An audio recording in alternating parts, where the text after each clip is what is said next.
Hey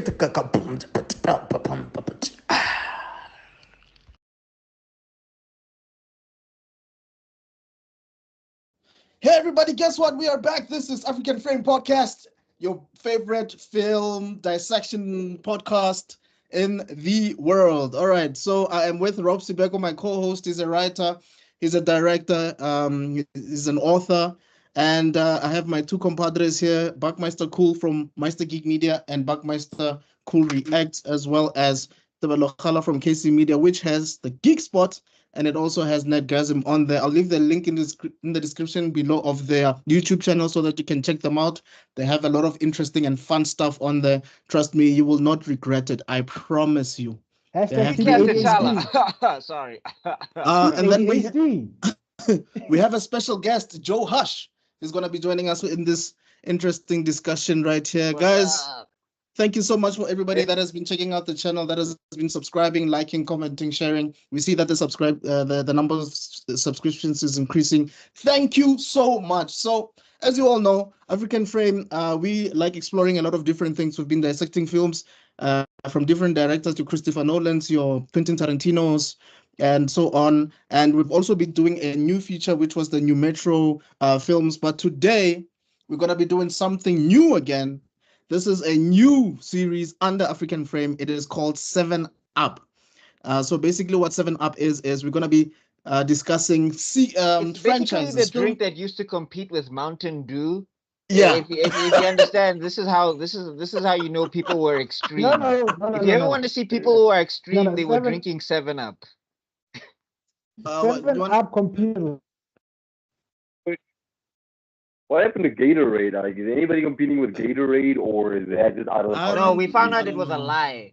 I drank that thing after working out once, and my kidneys were hitting me like Dom was hitting thugs in Fast and the Furious. I think there were a lot. I could be wrong, but I think what you wanted to say is 7 Up was competing with Sprite. Yes. Because I remember Pepsi was Coke. 7 Up was Sprite, and then Cresta was Tony. Yeah, I remember correctly. I could be wrong. Fanta. Mountain Dew is Fanta, I believe. Wait, what was the or Schweppes? No, Miranda or something like that. Miranda, sorry, yeah, you're right. Good God, I guess we need Pepsi. I guess we need 7 Up versus. What, 7 Up versus Miranda, Dawn of Soda. But anyway, sorry for the tangents. I was still intro tangent. My bad. I hope some people have that talk already, because the tangents are gonna be tangenting here. Did anyone give Joe the heads up about this? Guys, can you hear me? So, yes, we can hear you perfectly. You just lost your video feed. Maybe it's a thing where the bandwidth is shorting out on his side, so audio might be better. Anyway, yeah. So you were saying, Mr. Extraordinary, about 7 Up. My bad. Oh, is he still here? Yeah, he's still here. Okay. Here. Oh, now you're cutting out, Mr. Kala. Okay. Maybe Rob, you should just explain it while we're. All right, cool. I'll go. Okay, 7 Up is a show about movie sequence series. A collection of movie series from numbers that are above 7 and up, hence the name. So those would be like the Fast and Furious franchise, which is about 11 movies, to believe it or not, the Mission Impossible, Harry Potter, Star Trek, Rocky, Alien, etc., Marvel, etc. So the idea is we're going to try and record the ebbs and flows of each movie franchise to see what makes them maintain and what kills others early. That's the idea. And we're going to start. Our first big one will be the story of Fast and the Furious. So please join us as we rate and then review each individual movie in one quick go. No extended edition on this one. And we see what it looks like compared to the IMDb. Thanks. I am so glad nobody mentioned Star Wars, because I don't know what I will forever be in Delulu land. Star Wars ended with the Return of the Jedi. There's nothing else that came after that. Enough. Star Wars is what made this. You can ask Mr. X. That's why the series exists. Yeah, so it's up to 6. I don't know. Was there everything after that is fan fiction in my mind? Like so. I can throw my weight into this one. I would say it's everything up until before Rey Skywalker. Everything under the cartoons, yes. Bad Batch, maybe because it was made by Gandhi Tartakovsky. You are not gonna take Gandhi Tartakovsky's Star Wars away from me. I'm sorry, nah, not gonna They work. already took away Clone Wars, so it can Yeah, happen. yeah. Fuck all of you. Clone Wars stays in. Clone Wars includes. Okay, wait. Which Clone Wars are you referring to? The Clone Wars where everybody's OP and Mace Windu is punching the shit out of droids with his bare hands. Yes. That deserves to stay. That deserves a spot in the. There's a scene where Yoda and Mace were like, Master Windu, Yoda, hurrah! And you just see all these droids take to the sky. Okay, sorry. I'm gushing too, bro. I'm back. I'm gushing too. All right, okay. Let's talk about some other superpowered individuals. Yes, let's talk about let's go to universe where physics doesn't exist. Exactly, the Fast and the Furious. I'll tell you right now, if you guys said Dom versus Captain America, my money is on Dom. That's the car. Oh yeah. No, not even with a car. Just a tank shirt. Just give him a muscle shirt. Yeah. Just put him in a tank top. He'll be like, the streets are on my side, and then it's over. As the power of family. Hell yeah. Hey, where's that? Oh, I think Devilla had to go do a thing, but let's start. Fast and the Furious 1. Where's our leader? Hey, Shane. Okay. I'm here. The connection is still very bad, but I'm here. Can you guys hear me? Yes, we can hear you. All right, great. Yeah, no, let's start. I just won't be able to show my video, and I won't be able to see your videos, but I'm here. No, not a problem. Not a problem. All right, so Fast and the Furious 1. So this one is my favorite, and for a couple of reasons. One, Vin Diesel is actually acting.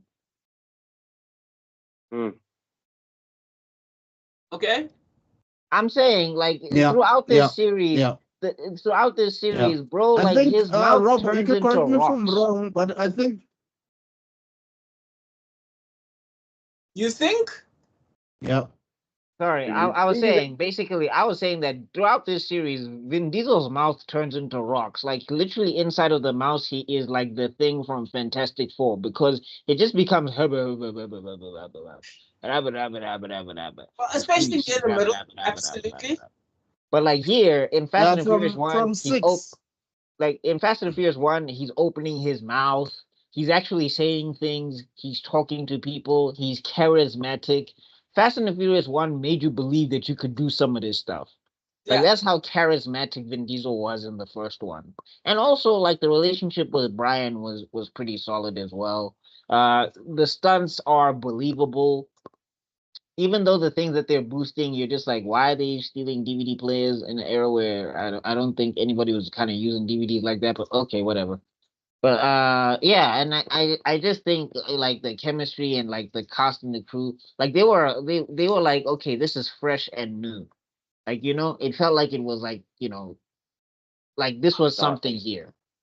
We get to like 4, 5, 6, and I'm like, Vin Diesel, like at some point lost the ability to speak, or all of his acting ability went to when he was playing Groot. Yeah, I feel you. I would say it's because I think a lot of it has to do with the fact that it wasn't his baby yet. This was still a new idea that was presented to our favorite person. What's his name? David Ayer. He was presented with the whole thing, and then he basically he tweaked it from New York to like what is it? California, right? Yeah, LA. LA, yeah. And then he like converted the whole script into something really unique. And I think that really changed things really nicely, and it fit Vin Diesel nicely. He wasn't even the first choice, if I remember correctly. He was like the third choice, actually. And yeah, he took Point Break, which is ironically a very unoriginal script, and then made it something unique. And then, yeah, so I do agree with you. There's a lot of energy from everyone in this one because they're trying their best. These are not established actors. None of them are. And I think these are all young actors doing their best and really pushing. Yeah, but yeah. Can you also say that Michelle Rodriguez acting here is not the best? You can tell. Okay, so two things. Michelle She's Rodriguez better and here. Jordana Brewster were like 15 or so at this time. They were too young. They couldn't even drive, right? So they had to get car licenses. Actually, they had to get car licenses actually to even get these roles. That's number one. Second of all, I don't know if Rob mentioned this, but this movie idea was actually based on an article called Street Racer X or something like that, Racer X or something like that. So that inspired the writers to do the film. I don't know. Well, yes, going back to you, Buckmeister, she was very energetic and all of that, but you could still tell that she was still young. She was still a kid here. Yes, she was macho and all, but I feel like sometimes she was overdoing like, it. We when we get to 3, 4, and 5, I'm like, yo, Letty, like you lost all your, like, where's the energy gone? Like, geez, okay, I get it. Like, you Yeah, guys are she's trying to act all weak and vulnerable when she's with Dom, and she barely does anything else. It's like she's one-dimensional. You're right, just like Dom, which is weird. Well, I think it's because they're going for the move, like, Dom after a certain point of time. It's like, okay, dude, this is your face. This is what you're gonna be, and anytime after this dude's gone, you'll be the dude. And it's like kind of threw away from the entire movie just a bit. If I would say. Hi. yeah, we just covering Fast and the Furious 1. Yeah, say that again, Joe. You're saying, Joe? Yeah. Say that last part again. I'm thinking that the giving her, you guys are right. So like throughout the movie, beginning she had this gruff intro, and you're like, okay, so I can see each and every character. Usual hothead, the guy that wants to basically kick Brian O'Connor's ass every single time. You got the ADHD kid working on the vehicle. You got a lady who's very gruff to grow up with the boys, so this is her attitude. Yes. And then rather than build on that, it's more or less thing of, okay, so female Dom, perfect. Every time you're with Dom, you are just female, and then any other time you just have this gruff look on your face, and you are. Yes. Exactly. On purpose. Yes, I actually agree with that. It's on purpose because remember, when you're making a picture, not everything has to be 3D. You know what I mean? Now you can argue the main actors have to be 3D, but Mouse doesn't have to be 3D. Letty doesn't have. She's just. This was the 90s, isn't it? It's the 90s, right? No, this is 2004. It was early 2000. Yeah, early 2004. So they were still allowed to make characters that are just. Hold up. This came after Lord of the Rings. Booster is girl. Oh no! Sorry, it's 2001. 2001. It's even better. Yeah, early 2000. So you can still make that character of girl and buff girl and angry white guy, which is what the other guys. What was his name again? I just know he had beef with Brian O'Connor. But what I'm saying though is that I can tell you why. People are busy saying that he was jealous because he wanted the Dom sister. No, he was jealous because he wanted Dom for himself. All right. Before we get into that, I'm just saying Fast and the Furious 1, I feel like the cast was like alive. You know, I feel like they were, they were excited to act. Yeah. Even if they were bad, they were at least throwing their energy into it and trying. Yeah. So 6.5 for me on an IMDb rating, I do not agree with that. Yeah. That movie is at least a 7.5. They did not have the 5 for Uncle Buck. They did not have enough money to pay the bribes. I'm sorry.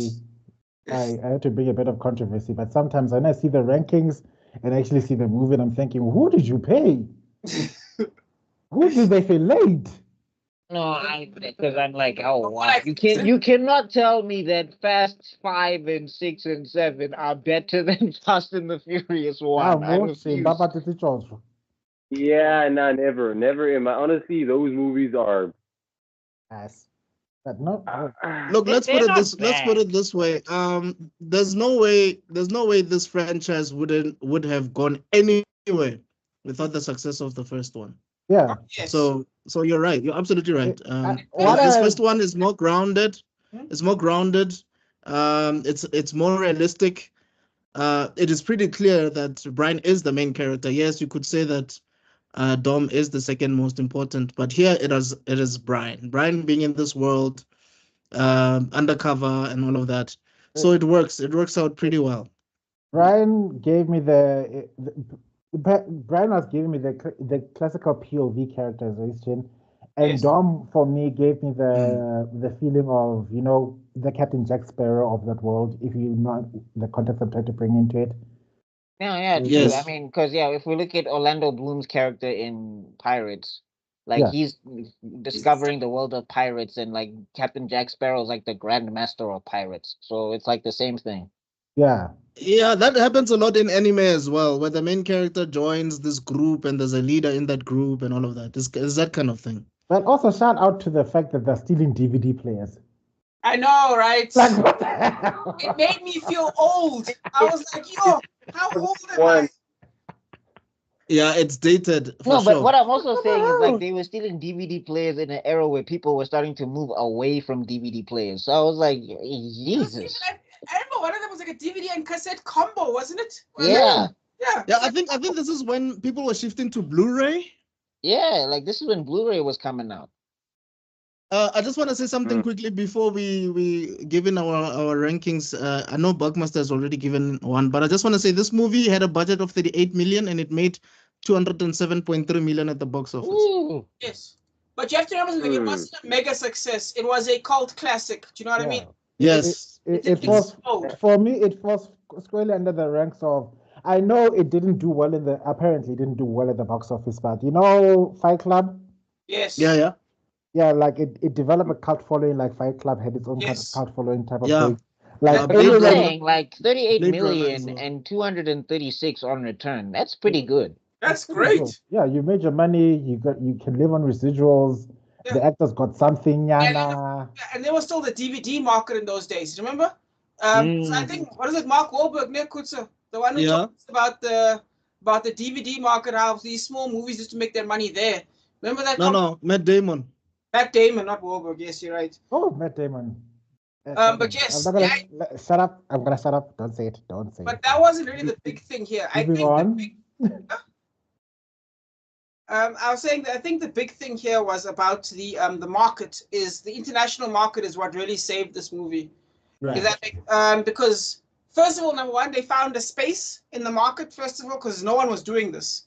Kind of like the Jurassic Park movie, like no one was doing this, and it really fit nicely. And the rest of the world is what really saved it throughout the franchise. I'm talking 3, 4, 5, 6 is what really big time, yeah. Yeah, because a lot of Americans stopped caring, but the rest of us like, don't you effing stop. You know what I mean? And also, I think it also probably made games like Need for Speed very relevant and interesting. Definitely. Which is ironic because then the Need for Speed movie came out and that was garbage. Oh God! No, which is also ironic because then the Fast and Furious game came out and that was terrible. Very true. Broken. If I could, honestly, it's a good thing I got you guys this. Yeah, do me a favor, tell me this, right? Based on the market of the gaming and the quality of the gaming, how could we have such perfect, beautiful cutscenes from one specific game? Everybody knows this. Need for Speed, not Hot Pursuit, one with the BMW, Need for Speed, the Need for Speed. Most Wanted? Everything in it, Most Wanted. Yeah. Everything in it is perfect. You got me, right? Everything in the cutscenes in the movie are perfect. You put that together, you get a good movie. You get a good short movie. So where does it come in with Need for Speed, Fast and the Furious? With the adaptations of these movies, where does the issue come in? Shifting the close-ups, because if there's one thing I loved about Fast and Furious, I actually did a thing where I made a music video. I used to make AMVs, and in the first movie, there's like 50 close-ups of a gear shifting. So that's the first thing Need for Speed didn't do. You need that. That makes a difference. Also, the other thing is when you're playing a video game, you're not really thinking about the plot. True. You're not really thinking about the characters and all of that stuff. You're like playing a game, like you're engaged with the gameplay and everything. When you have to sit down and actually think about what's happening, you're just like like the part of the reason why Huh? Fast and the Furious became what it became is because the people said there's only so many times we can race something. Like something has to happen here. Okay, I I'm mean, so glad Yeah, look, I somebody think by the asked that second one, wonderful it's question But because oh, sorry, yeah. I was saying, the StarCraft and Warcraft fanatic in me finally understand somebody who feels the same pain as I do because if you look at the cutscenes in these games, and then if you look at that atrocious pile of horse manure that they released in that Warcraft movie. Apparently, China loved it. I was like, what? Well, I Yeah, thought like some people said it was all right. I don't know. because they're not Warcraft Right. fans. They never played the game. They China, spent 20 hours. China liked it out of spite because South Korea has been running away with StarCraft ever since. Yeah. They only got one world champion from China ever since it's South Korea and Finland. And Yeah. that's it. I think Warcraft is a better movie when you know nothing about Warcraft. Yes. It's a better movie when you know Yeah. nothing about Warcraft. The more you know, the stupider everything that's happening is. If that makes sense. No, okay, I got you. So I guess we can go around and just give All right. ratings, gents. Let's get ratings before Yeah, I go deeper. let's do that. Okay. Okay, Maybe let let's us, Mr. start X. with Joe. Okay. Starting with me? Or Yeah, what? Uncle Joe. Yeah. Okay, I'm thinking it was okay. Beautiful start. I'm not gonna lie. You get your undercover cop going into this new entire world. It's exciting. It's new. So I would, in the way they acted, you guys are right. It's perfect. I would say I'm sticking with my guys. 7. I would give it a good 7 for the beginning. Right. There's no Zuko. Tabelo? Oh, okay. Let me tell you this. It's one of the movies I could watch with the boys. Like, I can still act like an undercover agent without having to without Brian. You've been sent to infiltrate from the council. Debelo, Yes. this is your mission. Yeah, so find out what the boys are talking about. And that was me, like, okay, the boys are talking about XYZ. So it was one of those movies. Obviously, nobody could deny Dom with his gigantic packs. Oh my God! Like, No, that was when he was still in the gym. even I am like, yeah, it's gonna be hard playing undercover right now. And then, of course, Brian with his blue eyes. Yeah, let me just say that friendship made it hard. I mean, hard to concentrate. Not pause. It's HR. What's a rating, man? Yeah. Also, fun fact, I got into a massive fight with one of my friends because he used to think Keep Rolling was a song from Ja Rule because it was playing during his scenes. Oh, and yeah. I was like, you uncultured person. Have you not learned anything from Limp Bizkit, where Yeah, I art was gonna thou? say, Oh, bitch. what? Monica! Imagine that song slowing down because Ja Rule was having an asthma attack over the song. No. What Anyway. garbage is that? Anyway, my ranking, I'm gonna give it a solid 8. It's my best one of the whole series. You will people will fight me on this one, but it's my personal opinion. I have the most nostalgia with this one. I watched it more than all the others. And yes, I have watched the others, but I've watched this one more than all of them because it was a good, clean racing show where I could perv and nobody could detect anything was going on. Fair enough, man. Good, sir. Let's have you, buddy. I think also I already gave my points about the movie. Look, for me, this was actually Dom's worst moment as a character, because his team, like, they get caught. There's an undercover cop. He didn't see it coming all along. He almost lost his life at the end. Like, I'm talking story-wise. Yeah, this is before but he Super Saiyan powers. but for me, I'd give it an 8 as well. I would say it's the second best one. For me, 5 is still the best, in my opinion. But also in Dom's defense, this is the movie where like this proves that he was a Saiyan. You need to lose for you to get the Zenkai boost. Zenkai boost. Yeah. After this, But I also just want to say, and he I trained also with the just Car want to say, I also just want to say that the best like the person who has been consistent acting wise, actually it's 2 people that have been consistent in my opinion throughout the entire franchise. yeah. It's Paul Walker as Brian, and Jordana Brewster as what's her name, Mia. Side chick. All right. As the sister. So you Yeah, got No, Mia has been consistent throughout. I still think that they're at their peak in Fast and Furious 1. I think they have the best chemistry in that movie. Score. Yeah. What did you say? Did I hear it? You said 8, ne? Yeah. Oh, okay, cool. Yeah. All Okay. right, this is actually I think when it comes to a movie achieving its goals, I think this one probably, I think Buck is kind of right. It does achieve its goals strongest here. I think if you ignore the meta, I think this is potentially the best movie. It does everything it's supposed to do.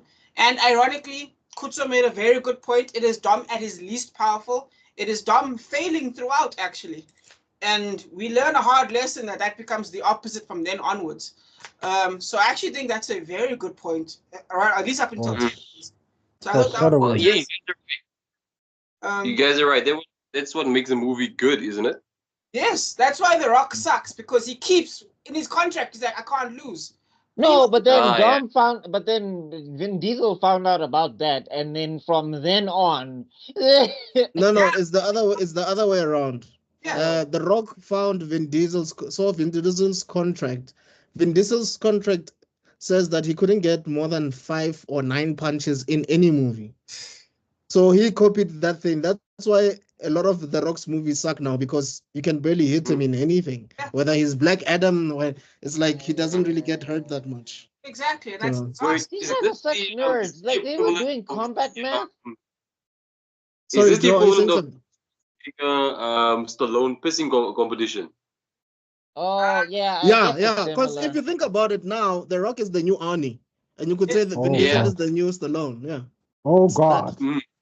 No, I think that's the other way around. What? Nah. I see The Rock as Arnie kind of guy. I think The Rock is the new Stallone, as the new Arnie, bro. Yeah. Because I can see what Rob is saying, because the thing is with The Rock, ne? I mean, first off and foremost, like I just want to get this joke off. I'm like, how nerdy are they? These giant buff nerds. Like you're calculating punches. Nuh-uh.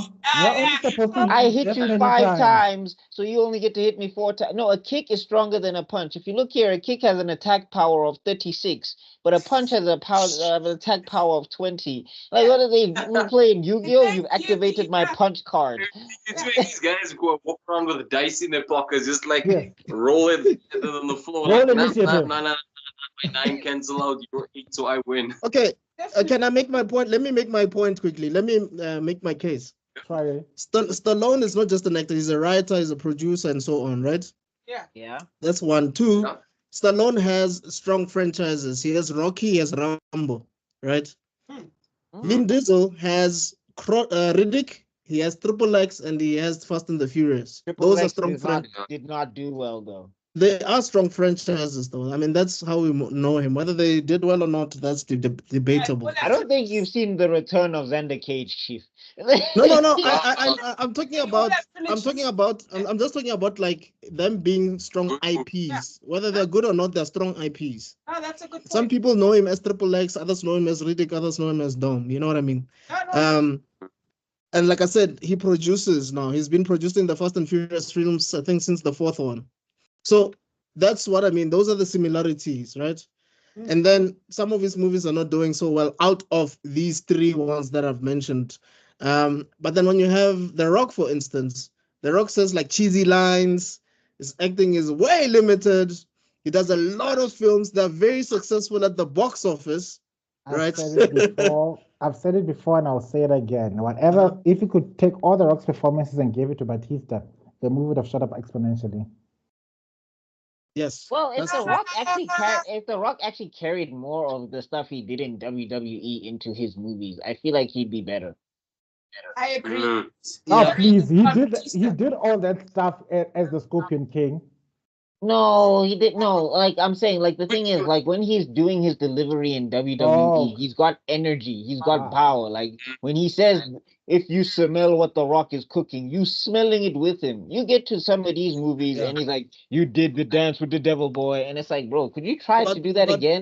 But that's the difference, Buck. In these movies, there's a director. In WWE, it's just him with the No, energy but I'm doing saying, his like, thing. let the director lean into his strengths. Like, it's one thing to be a one-note actor. That's fine. There's a lot of them. Like, you could make the argument that Denzel Washington technically is a one-note actor. Correct. Not this argument again. But just one last thing Like, also to in a galaxy far, far away is a motherfucker in the town driving in a black suit. So yeah. I'm just Just saying. one last thing, just to prove my point. I haven't even had The my- Rock, The Rock did Hercules. Arnie did Hercules. The Rock did Arnie did Conan. The Rock did Scorpion King. So you see what I'm saying?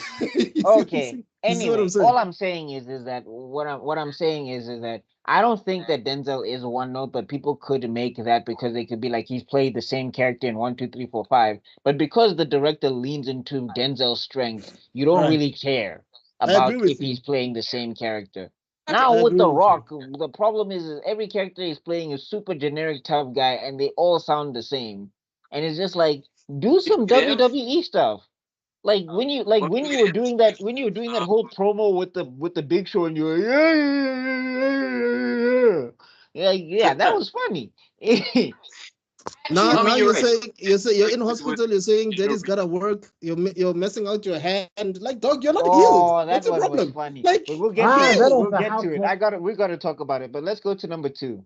I Oh. think we should go to number I 2. didn't even give it my review. You guys have moved on. Oh, my oh, bad. sorry, My man. bad. Please go to your review. I had a good talk. Hey guys, let's do the next one next week, right? Next My week. bad. My bad. That is my bad. Sorry, Rob. Please get to your review. I was just saying that there's there's that same shit bullshit. Like this man got Oh, God. shit. That's how generic it is. But Like get- Liam Neeson. huh? But Like getting Liam Neeson. yes, exactly. But yeah, Well, getting- I mean, I was saying the same about Keanu Reeves. Looking at it, it's somewhat one note with Reeves. But does anybody care that much? He's a good actor. He's a no, good. no. He has good direction. Keanu Reeves, Good it skill. depends. It depends on what movie you throw him in. If you try to throw him in a political thriller, he is terrible. true. But I think for me, you see his best acting in Speed. Funny enough. I think he's at his best in The Matrix, the first Sandra one. Bullock. Oh yeah, even the first Matrix. For me, those two movies, yeah, they do him justice. Sorry, Rob, but you need to review this movie, dude, because we've been talking over you. okay, I'm just gonna give it 8.5. I feel like we've gone over enough. It's Ooh, 8.5. fine. Yeah. Nice. Let's just jump to 2. Generous. Yeah, let's just Too jump. fast, too furious. The greatest fast. gay action movie of all time. Act the fool. Oh my god, this one. Okay. This one is directed by John Singleton, who Yep. actually did Where is Devello? He's supposed to be representing the council here. This movie is coded for the council, chief. yep. But he did 4 Brothers, Boys in the Hood, okay, no, these are producer roles. But yeah, this man's had his hands on a lot of stuff, including Boys in the Hood, Shaft. Like this man was out here doing the most for the black community, actually. Yeah, he actually, I think his last project was Snowfall before he Yes. passed on. He passed on. Yeah. And also, a lot of people actually give him props. If it wasn't for John Singleton, Ice Cube wouldn't be an actor. And number 2 is if it wasn't for John Singleton, Tyrese wouldn't be an actor.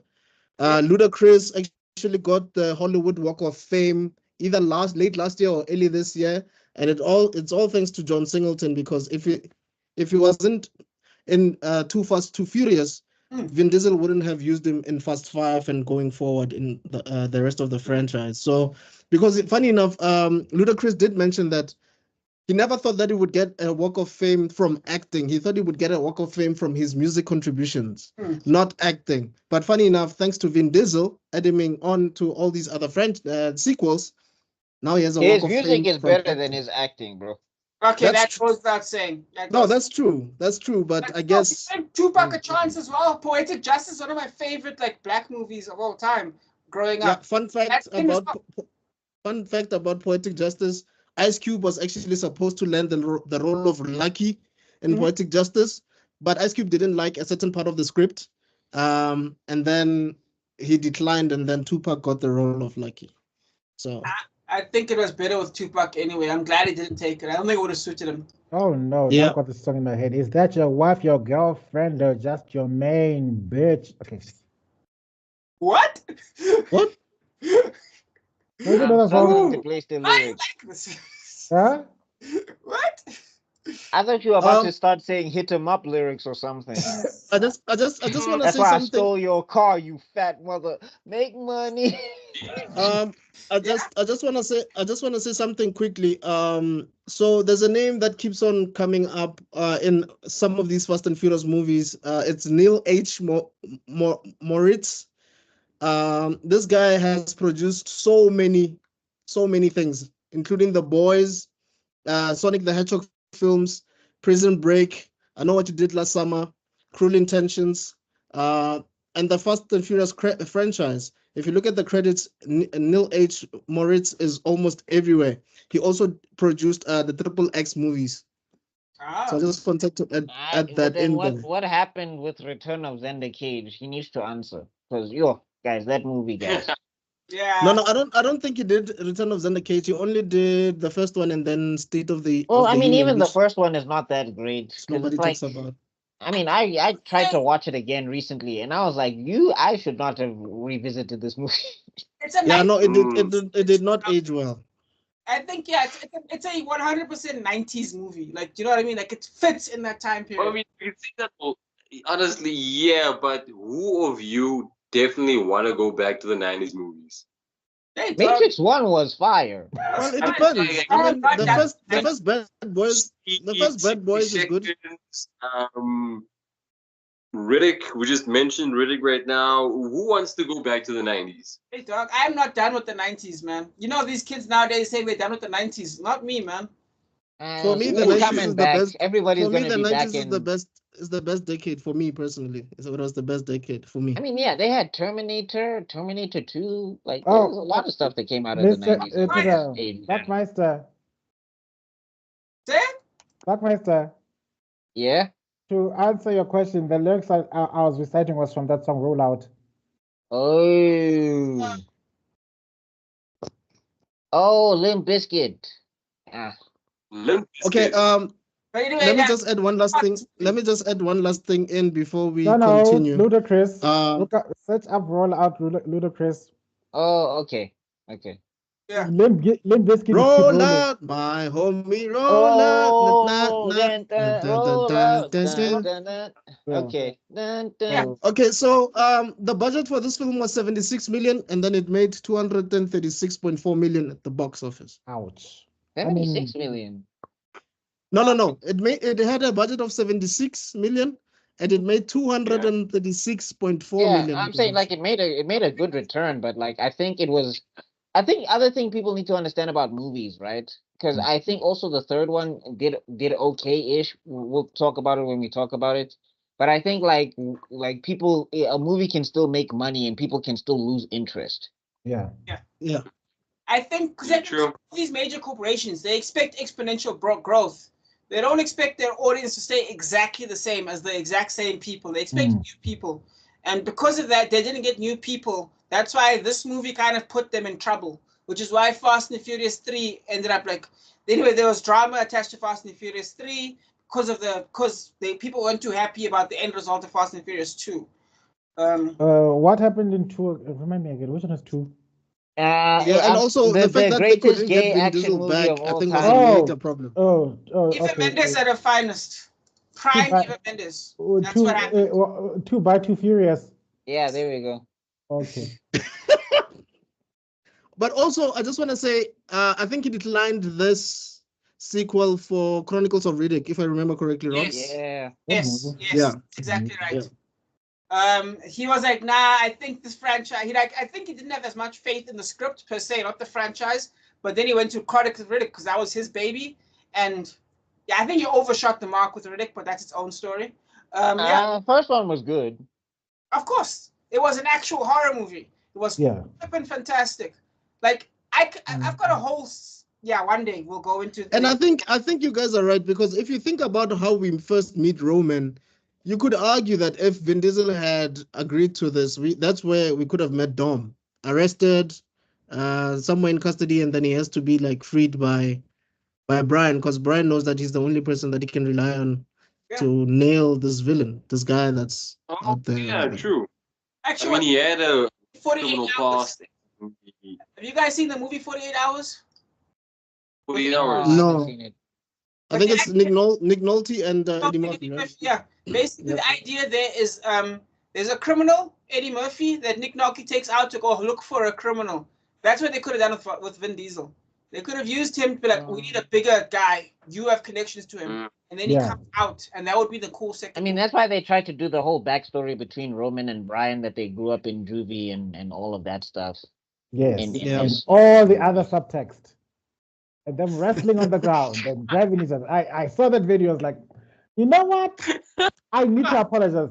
No, it's not even just there. Like, you got to understand, throughout the movie, right? They have this weird thing where Roman is like a jealous girlfriend. Because every time Brian is trying to talk to Eva Mendes, Roman is just in the corner, like, why are you talking to her? Yeah, like I told him that move. I told him that I'm the one that showed like him. He's always just kicking in the door, and Brian will be about to make out with Eva Mendes' character. I forgot her name, but he'll be about to, and Roman will show up like, what the fuck are you doing over here? What are you doing with my man? This is my man. We broke up years ago, and like, I kept his booty warm in juvie. Where was you?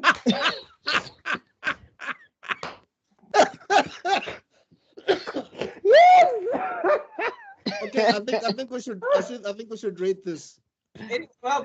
Okay, before we start rating, I mean, let's just beyond the homoeroticism. you guys interested. I just think this is also like, okay, you set up Tyrese as Roman Pierce, and ironically, this is probably Roman at his most useful, if that makes sense. Yeah. Wait, at his most competent, because this is before he becomes a buffoon for the next but I mean, he's still doing buffoony things, because as we said, like, they make him so jealous of Brian every time he's talking to a woman. And then also, like, the other thing is, like, one, what I did appreciate about this movie is that this is before everybody went to the jujitsu kung fu master schools and learned all of the, because, like, there's one fight that they have, and Roman and Brian have to jump this guy together. And you know that if that guy fought any of them from, like, Fast and Furious 4 onwards, they'd just be like karate chopping him in the neck or whatever. Yeah, before they all became witches, yes. I think Rob and I had this discussion. They basically wanted to give him a bit of Dom, but not too much of Dom in him, so that we don't feel like he's just a black version of Dom. So hence the comedy and the whole connection that he has with Brian. Like, they have beef, but it's more like a brotherly beef. Yes. So I think that worked. But now that Dom came back in the later sequels, Roman just had to be funny. Like, yes, you are competent, but Dom is back, so we don't need that little bit of Dom that you had in you before. Just be funny. No, but I'm saying, like they take. But anyway, we'll get to those movies when you get to it. 5.9. I agree with 5.9 for this one. All right, cool. Like, one more point. Yeah, you said. Okay, go ahead. Yeah. No, anyway, I was saying, like, the races are all right. The bad guy was forgettable. Well, most of them are. Let's be honest. Yeah. But like, yeah, the chemistry between Tyrese and Paul Walker is okay. Eva Mendes' character was just there to be hot. I don't remember what she did in that movie. But like, yeah, That's I what I don't think hated. I That's don't what I think it was hated like about. I Oh, don't think it sorry. was like a, fantastic outing. I think it was like, yeah, 5.9. It was all right. Like if Paul Walker and Tyrese weren't there, there's no movie. Yeah. Ejectocito, Yeah. cuz.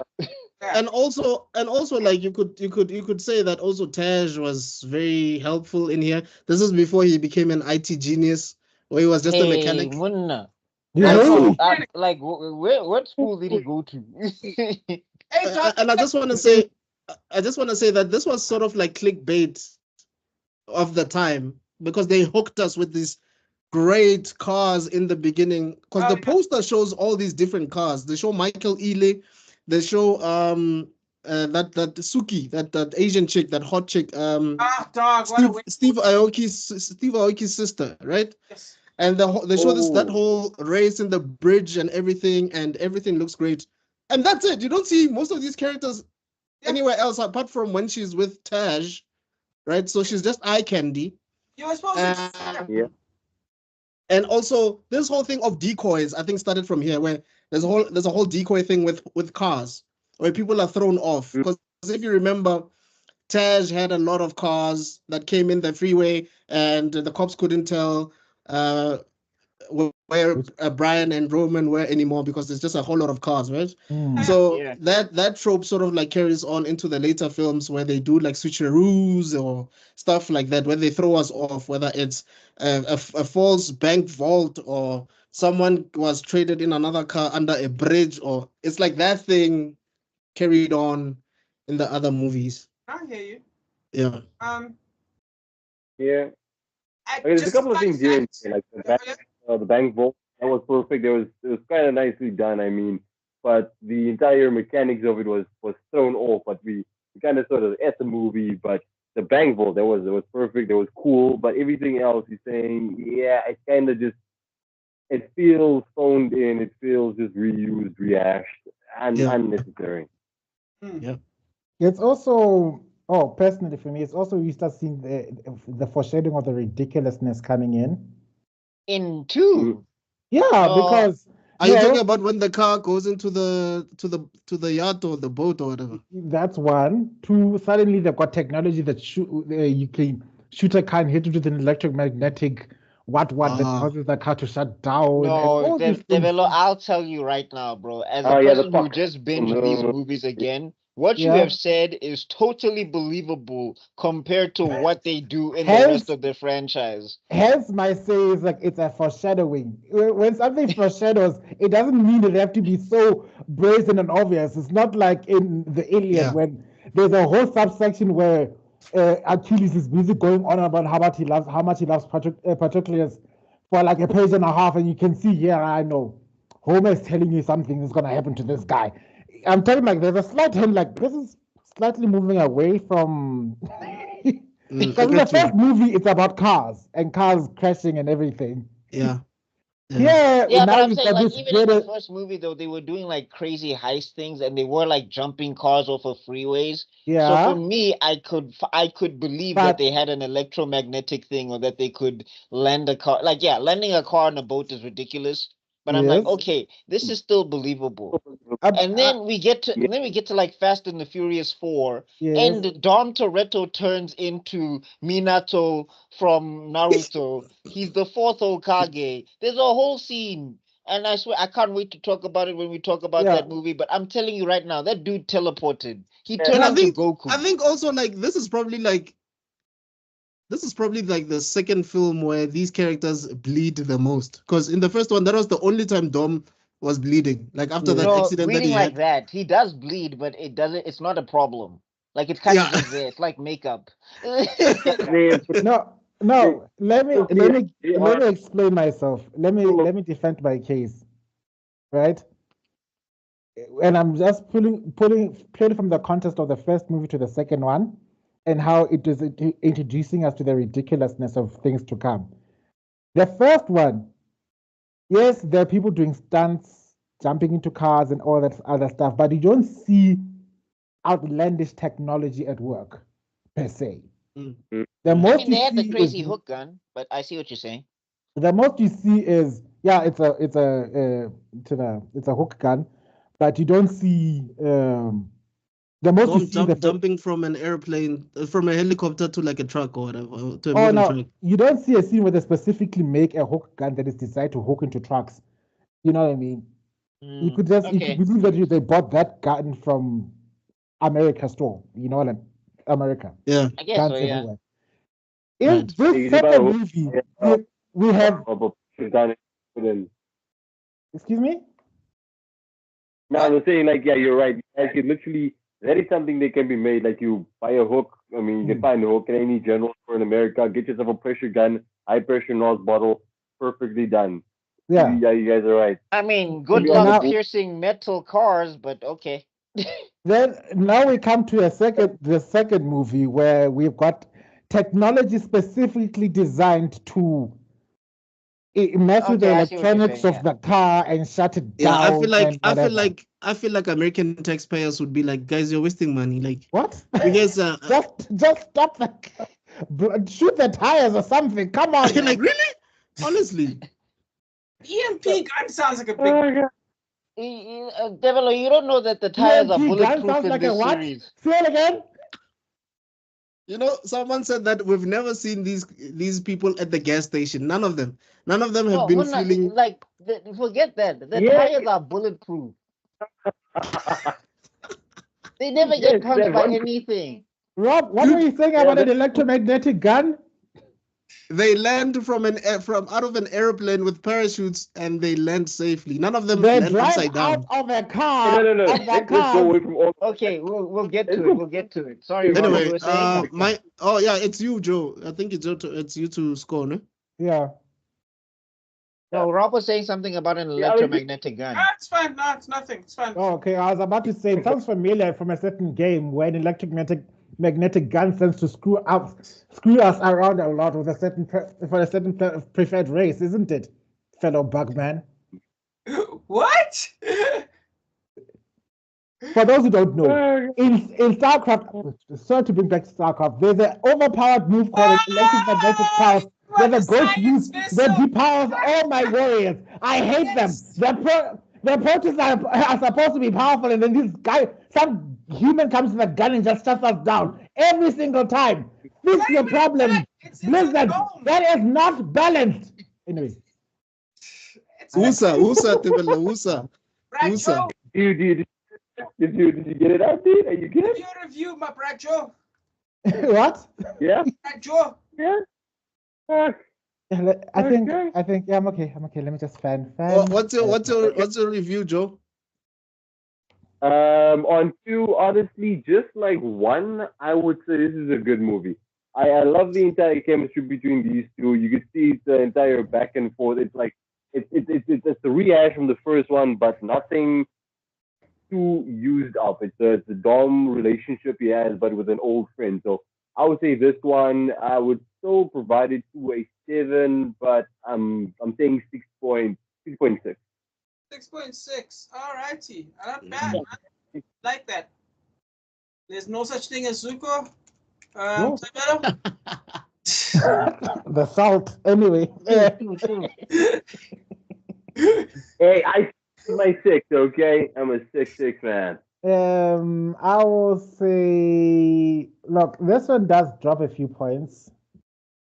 You're not gonna give it points for the council representation. Look, the first one, I could pretend I was one of the boys and still pervert or good-looking man. This one, I don't get nearly enough eye candy. It's way too much for you guys and not enough for me. The moment I get one scene where this guy takes off his shirt, hey, and I'm like, is that it? Come on, what else? And then we have a Shakespearean level bad guy. By that I mean he's so overdoing it. It's almost that rat scene puts me off. I'm surprised nobody's talking about that scene. It was uncomfortable because it's so easy. Because it was also unnecessary. What was the reason for that rat scene? I'm gonna prove so that we can tell that the villain is threatening. Yeah, we can tell that the bad guy is the bad guy, you know. Which is ironic because it's in the third act. That's a bit late to tell me to be scared of the villain. I will agree with that.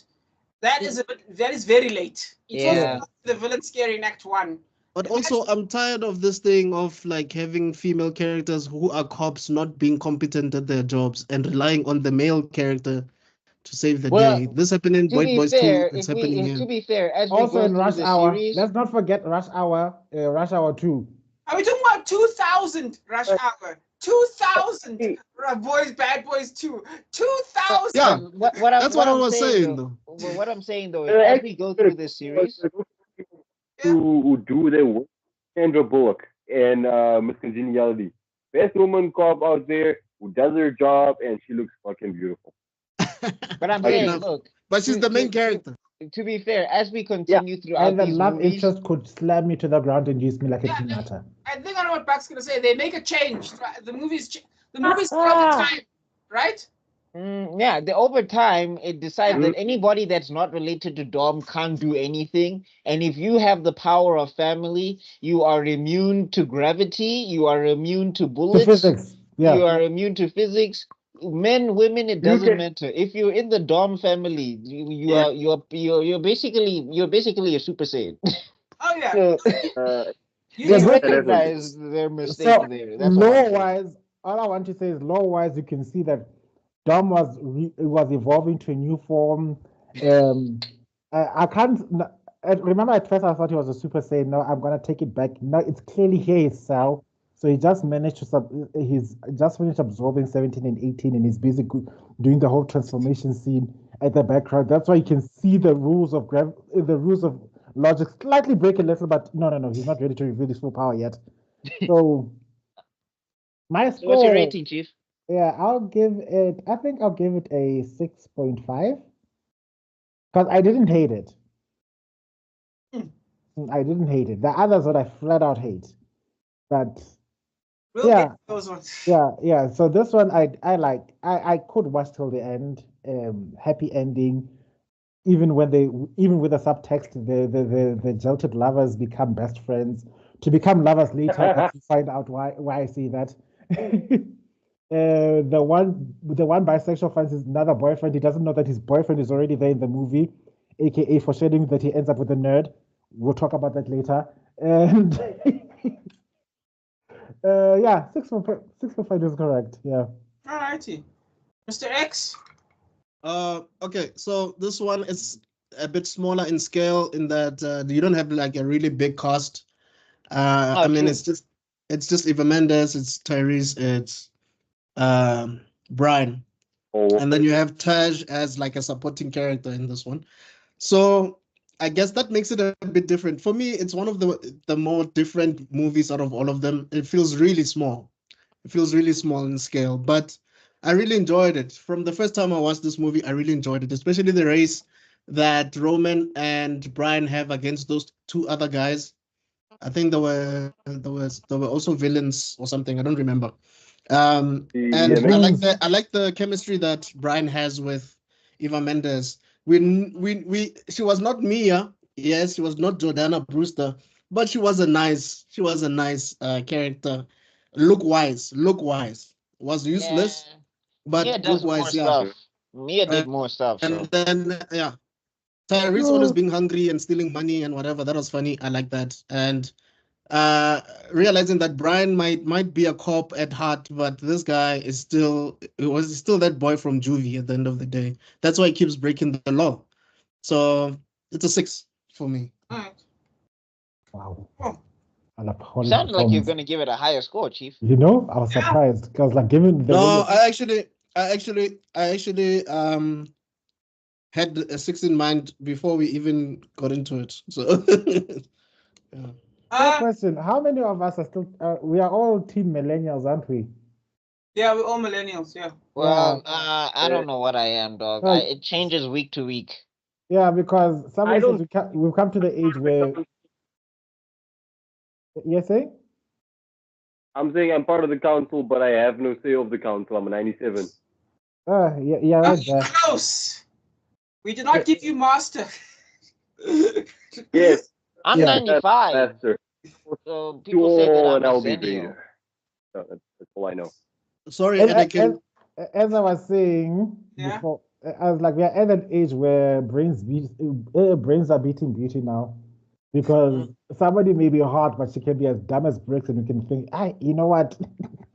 No, actually, yeah, that's true. Like, yo, I Candy doesn't do it anymore. It's no, beginning to no, show. no. Like, I remember, like, there was a time where I was like, bruh, I don't care what she says. That time she's dissing Dragon Ball Z to my face. You Now know? I take personal offense. How dare you sully a Kamehameha? You know, the god thought. I've seen her bigger person than you. Cool. So my turn. I think this was honestly the least one of my favorite movies. That and one other one. But I actually do think it is competently shot. I just think they failed at what they tried to do. They tried to do more of the same. They obviously do the undercover brotherly love thing. They already did that. So they tried to do like an actual villain with what's his face? Carte Verone, aka Cole Holster. Yeah. It was a bit of a disaster. Ironically, the best villain was probably Agent Markham. Like, he was insane. To me, he felt like, you know, the GTA 3, right? Agent who? The Dexter's dad. Oh. From which one? Dexter's dad from the TV show Dexter. No, I'm saying which. are you talking about movie? Jeremy Renner? What's happening? Oh, yes. Gotcha. Yeah. Brian's dad. Sorry, James Remar. Sorry, yes. Yes, James Remar. I believe Mortal Kombat Annihilation. No, he was Raiden in that. Yes, that but Yeah. Okay, but I'm saying which Fast and Furious movie was he in? No, this one. Oh, you're talking about number 2. Yes. He was a villain. Jeez. No, I don't even remember it. No, antagonist because Wasn't he? He was the one where he kept on telling Brian about to get the things in order. Yes. Oh. He was in the way of the mission all the time. Out and all that, yeah. Oh, now it's So yeah, the problem with him is like he ended up being the biggest antagonist. He was in the way more often than the actual bad guy. So I feel like I feel like this movie did not. It tried to be bigger, but it ended up just being meaningless. It didn't. But I guess if you really think about the story, it makes sense because Brian was given a second chance at the precinct or whatever. So it makes sense for you to have a watchful eye on this guy that broke the law. Yeah, but then the problem is that now it becomes that thing of it's like Spider-Man 3 where it's like now you're fighting Venom, you're fighting Sandman, and now Green Goblin. Then Green Goblin is in the mix. Now it's like who must Spider-Man focus on? Yeah, So we get to this, it's like okay, he's fighting with the FBI, and I feel like it would have been better if they just kind of focused on the FBI guy. And did more of that stuff than trying to introduce this villain and then make him menacing in the third act. That would make actually more sense. Yes, or combine them. Be like, turns out this guy's corrupt. And then you put the villain and the cop together, so it becomes a bad guy. That would be a better storyline. Because remember, Tom Berry is his handler, not James Renner. They only meet each other in that movie. His handler is Agent Bulkins or Bulkins. The black guy, right? Yes, the black guy. That's his actual handler. But the point is, also enjoy the relationship between Tyrese and Thingamajiggy. It's very chill. I like it.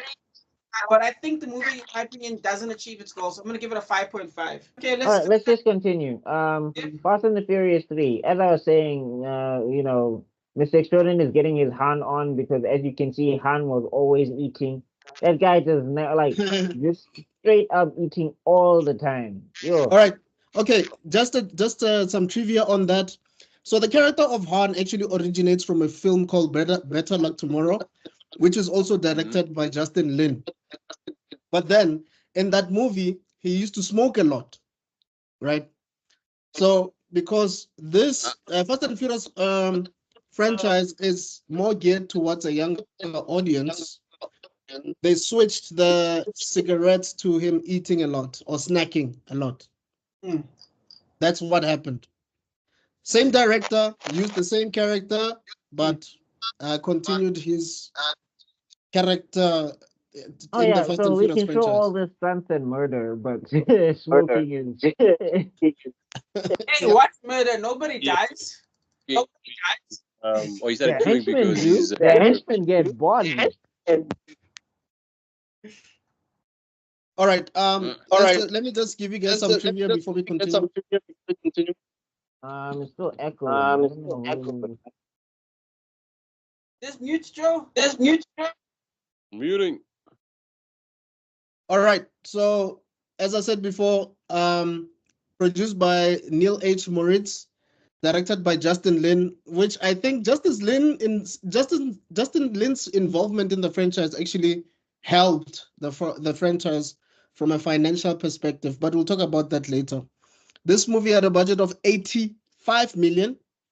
So you could say 10 more million from the previous one, because the previous one was 75. And then it made 159 million at the box office. It stars Lucas Black as Sean Boswell. It has Bow Wow as Twinkie. It has the first introduction of Han in this franchise as Sung Kang. He's portrayed by Sung Kang, rather. And then it has Sonny Chiba as Kamata. Rob and I have spoken about Sonny Chiba in Kill Bill. This is the guy who trained Bill in the Kill Bill film series. He was Hattori Hanzo in that. And I think it has an uncredited cameo of Vin Diesel as Dom Toretto, which got people crazy, like raving at the end. And then it also has the actual Drift King, because this was about the whole Drift King thing, right? But it does have the actual Drift King in the film. I think he said something like, "This is not real drifting" or something. His name is Who was looking at this as real drifting? his name is Keiichi Fisherman. Tsuchiya. He was a fisherman in the movie. Like he just has a small cameo. He just looked like Nice. I did not know that. Yeah, I didn't watch this, so I'll just listen to what you guys have to say about it. Didn't watch this one? Oh yeah, apparently, yeah. I didn't watch it properly. Like I didn't watch it from beginning to end. So. Yeah, an eye open. Fair enough. It's the first. Sorry. Oh, go ahead. Go ahead. It's the first movie where I can genuinely say I did not watch it from beginning to end. It bored the heck out of me. Really? Yeah, it bought. I'm retelling you my first experiences, because I didn't watch it at the cinemas. I didn't bother. I did. I was not gonna waste my money. Were you in high school, develop? Because I was in high school when it came out. Yeah. Remember, if I had to choose between, remember we had limited budget now, and I couldn't always run away from. I never ran away from class. Yeah, hi ma. But on the way to school, we used to pass by Sterland, and you could watch a movie for $5 On a Tuesday, yes. on a Tuesday. So depending if you had free time or not, you could go watch a movie. But it's one of those movies where it's not really worth a taxi fare. For me, it wasn't. Because if I could choose between that or saving my money to watch Lord of the Rings, guess which one I was choosing? Lord of the Rings. So I got to watch it when it was back then. Who remembers Video Dan? Yeah, we are that old. In Dial movie. Yeah, it's the video. I don't know that. So if I had a chance to go watch it from Dial movie and stuff, I'll choose that. So we got it. We got the popcorns and stuff like that, and I couldn't watch the whole movie because I think the most cringiest line I've ever heard in my life was, "If you're not out of control, you're not in control." It's like, what the hell? What? Yeah. Doesn't Lucas Black's dad say that or something? Yeah, something like that. You're not in control if you're not out of control, or something like that. It's like, what the hell? But it has one of the illest lines in the whole. Oh, dog! It has one of the illest lines ever. If not for what is it? Oh God. Okay. If not for want of a nail, the horseman. Does anyone remember the line? It's one of the best. Oh yeah. Yeah. It has one of those quotes, and I love that quote so much. When I was busy telling off his child that if I would have lost the battle were it not for one messenger. Oh my God. Yes. No. Come on. Got to be a list. If not for the one to fail, the horse would not deliver the post. If not for want of a of a horse, the letter would not be delivered. If not for one of the letters delivered, the war would be lost. Exactly. I think I'm watching it, but I think That that's it. one and the nail that sticks out gets hammered. Those two lines are fire. Yo, you guys remember this movie more than I do. Yeah, that's like, why am I remembering that quote? Because I was like, I was disassociating before I knew what disassociating was. To me, when I watched this movie, I was just enamored with the Fast and the Furious franchise. I was just like, oh, I'm still a fanboy, kind of.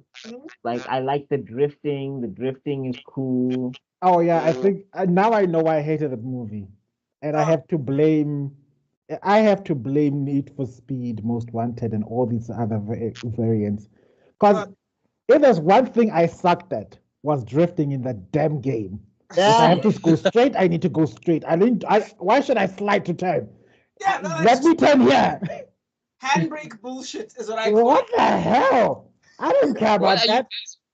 What are you guys on about? Seriously, I am literally right now playing Need for Speed, and drifting is the best way to get around. It's just the best. Exactly. It's the best way to get around. I never got the hang of it, and I didn't like it.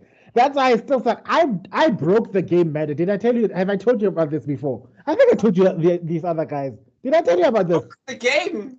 Yeah, because there was a time I was racing in Need for Speed Most Wanted in my RX-7, which I souped up today to hack, and I was busy racing there, and I remember I had a fever. I was also feverishly sick.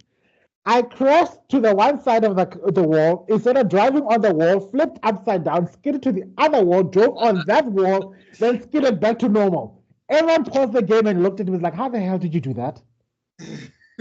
I think also we can say that for me, what kept me glued to the screen was Natalie Kelly, who was the love interest. Like, she was pretty in Tokyo Drift. Yeah, but she doesn't do anything. Kutso was just thirsty. Hey, look, man. Shout out to that Asian dude who always talks at an angle. I don't know how that guy sees straight. 90-degree ass man. He never looked at anybody straight. That guy was actually made for manga. That's what it is. He was made for manga. The whole time to be exact. And then I also want to bring up the next question. The main character, do you think was any eye candy enough for me to be interested in that movie? No. But did he give Brian O'Connor vibes though? That's my question. Was he? No. He was just a hillbilly dog. That's what he felt like to me. What did they say? Oh, well, stick with the Asian chicks. Like, I stay with that. Stick with the Asian chicks. Funny enough, I was actually shocked when for the first time they used a guy to start the race. I was like, there's something for Tabelo, because that guy is like clearly meant to be like the most, like, he's supposed to be a good-looking person, and then to start the races, and then that guy was there, and I was like, okay, and hey man, people love that guy to start the drift race. You remember? You don't pay attention to that. I'm busy trying to pay attention to the alpha male pumping the accelerator so that it can want to smell the testosterone. And why should I go about the person in the front line? But you don't like that shit. Hey, I'll tell you now. I mean, you know, the later movies, they throw it in your face. With that woman, whoever's at the starting line, it's like, like, I might as well see her colon at this point, because, good God. You know what it reminds me of? It actually reminds me of which one was it? I think it was number 4, where you got that Asian chick driving next to Tej, and she also had it on the screen like ready, seto. And it's the same. Is it 4, not 2? No, it's not 4. It's where Brian has his silver and blue liner. Yeah, it is 4. Oh yeah, wait. Yeah. I also wanted to highlight something that also helped boost these particular movies a lot. What is that show with Exhibit? Pimp My Ride. Oh, Pimp My Ride. Pimp My Ride really helped out this franchise if you pay attention, because a lot of the fire, graffiti, whatever. Yeah, the graffitis or whatever, the having a PlayStation in your car, bigger sound systems, that all added to that culture that made people think that we are all one. You know what I mean? Yeah. Car. Oh yeah, the Hulkmobile. That was beautiful. Okay, that was kind of with the brush top. It was kind of weird, but it gave off that it's like, you know what? I wouldn't say no to something like that. It's the big no for me, but I wouldn't say no to seeing it. It was Pimp My Ride at its finest. Ah, yes.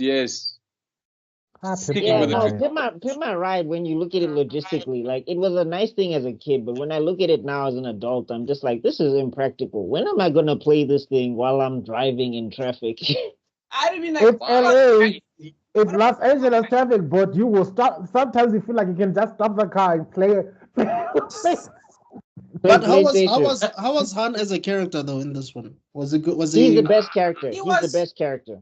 he's the best character since Vin Diesel. I think Vin Diesel and Han have a lot in common in that Alright. they're like, I don't want to say Sasuke, that's not the right expression, but they're mysterious but powerful. They're like the Jujutsu Kaisen guy, at least season 1.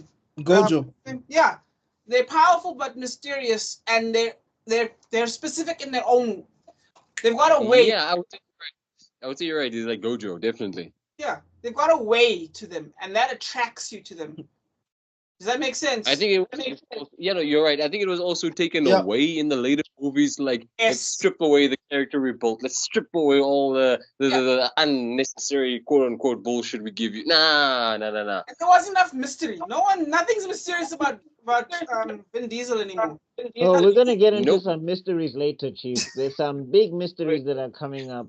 But moving on, right? With this one, a 6. I like the drifting. The characters aren't that great. Like Bow Wow was alright. Lucas Black, when I replayed the movie in my mind, his dialogue was terrible and the actor's delivery was terrible. So like, yeah, I give this one like a 5. Okay. Alright. Magnus? If you're gonna start this off again, I would look at this one as it was a solid 5 as well. I would say it was one of those. It kind of reminds me of playing with my Hot Wheels set kind of games. Like, I'm in the Hot Wheels, and it fits perfect. It fits okay. It's a 5 for me. Alrighty. Okay. We also let's not forget one of the most cringiest scenes for me in this entire movie was the part where the mysterious character you refer to was basically drifting around a girl so that he can get her numbers. I was like, what the F? But that's how you do I it. wonder if you know. Oh yeah, that's the only good thing about this movie. Tokyo.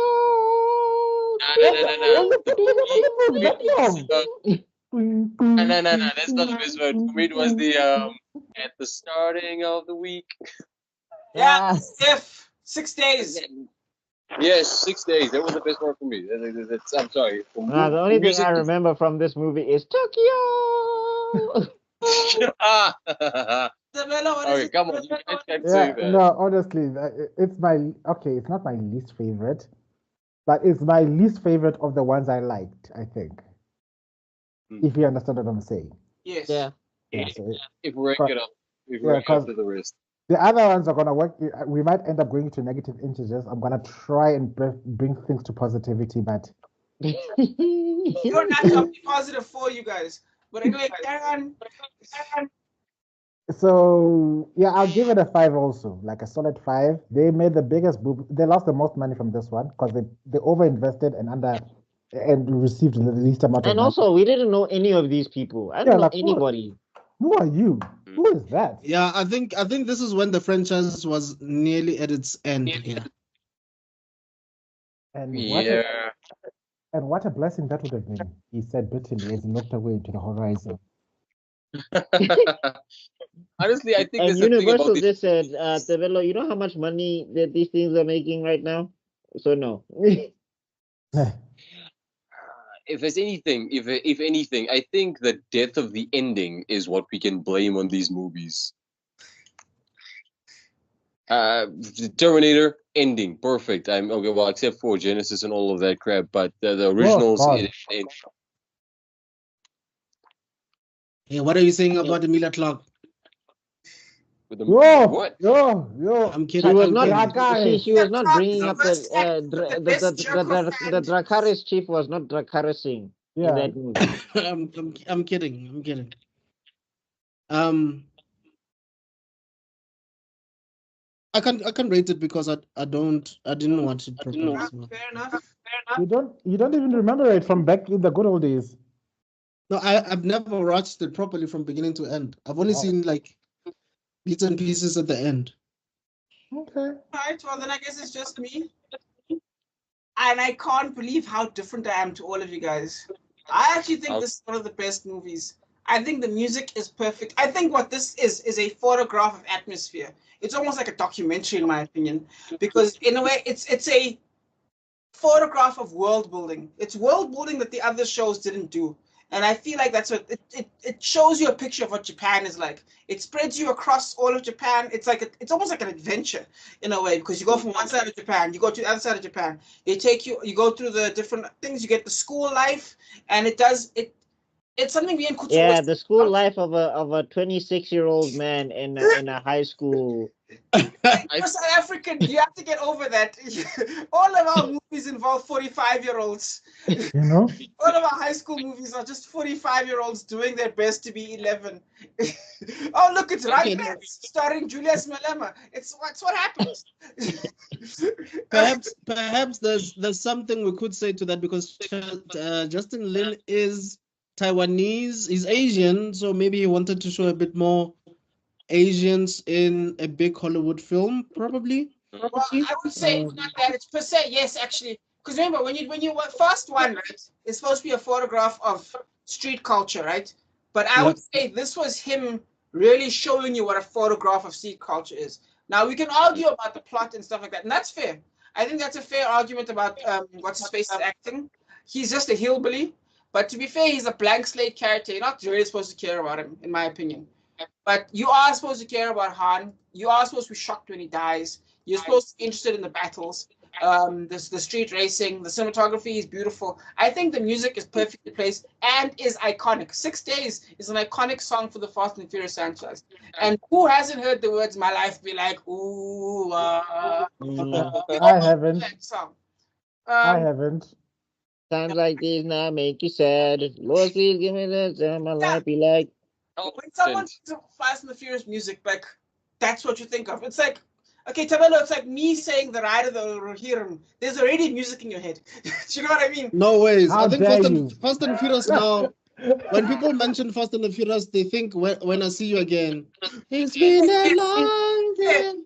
That came on. No, but I'm saying I'll give them that twing twing twing twing twing twing twing twing twing Tokyo. Yeah. I think it's 100% Jesus Gold. It is not a canon movie. It is a side thing.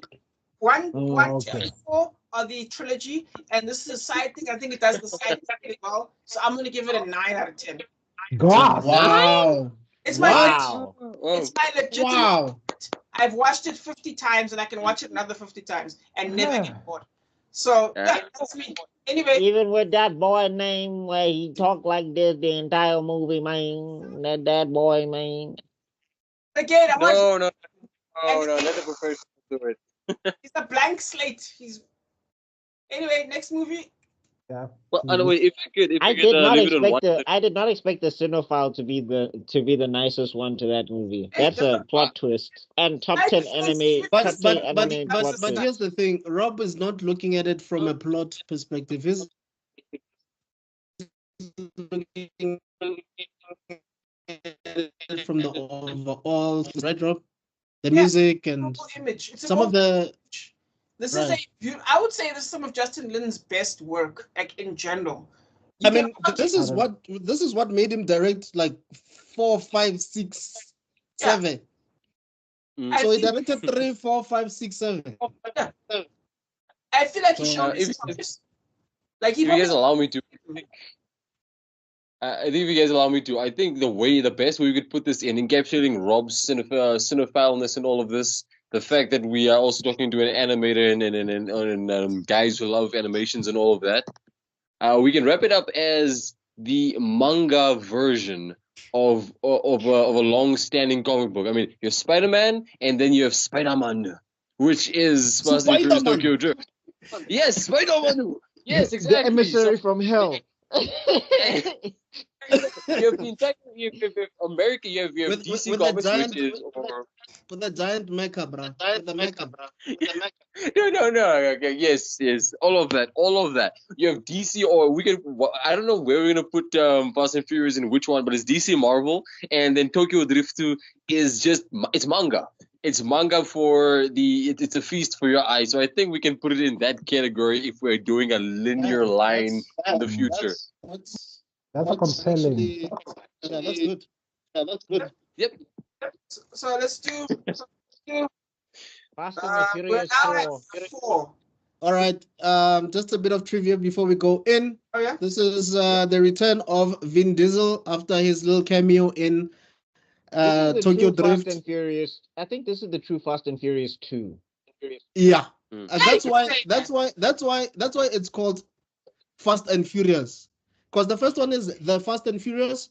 This one is called Fast and Furious. Mm. Yeah, the other one leaned heavily I into think telling you it's Blockbusters the right same. is more right than he realizes actually, because I agree. Like I said earlier, number 2 was basically a movie that didn't go anywhere, and number 3 was absolutely a side story. Whereas this one actually continues the plot, not just because of Dom, but because of the overall flow of the story. I would Right. say this is easily number 2. But then, Okay. yeah, so it's 1 side thing, 2, and then the first arc of the Fast and the Furious franchise basically ends. I feel like I can say that. Yeah. So basically, this one it's a direct sequel to the Fast and the Furious because it brings back the 4 main characters. It has Dom, it has Brian, it has Letty, it has Mia, right? Also, it had a budget of 85 million. It made 360.4 million at the box office. They paid their debts. As I've mentioned, sorry? They paid off their debts. Never let it call out.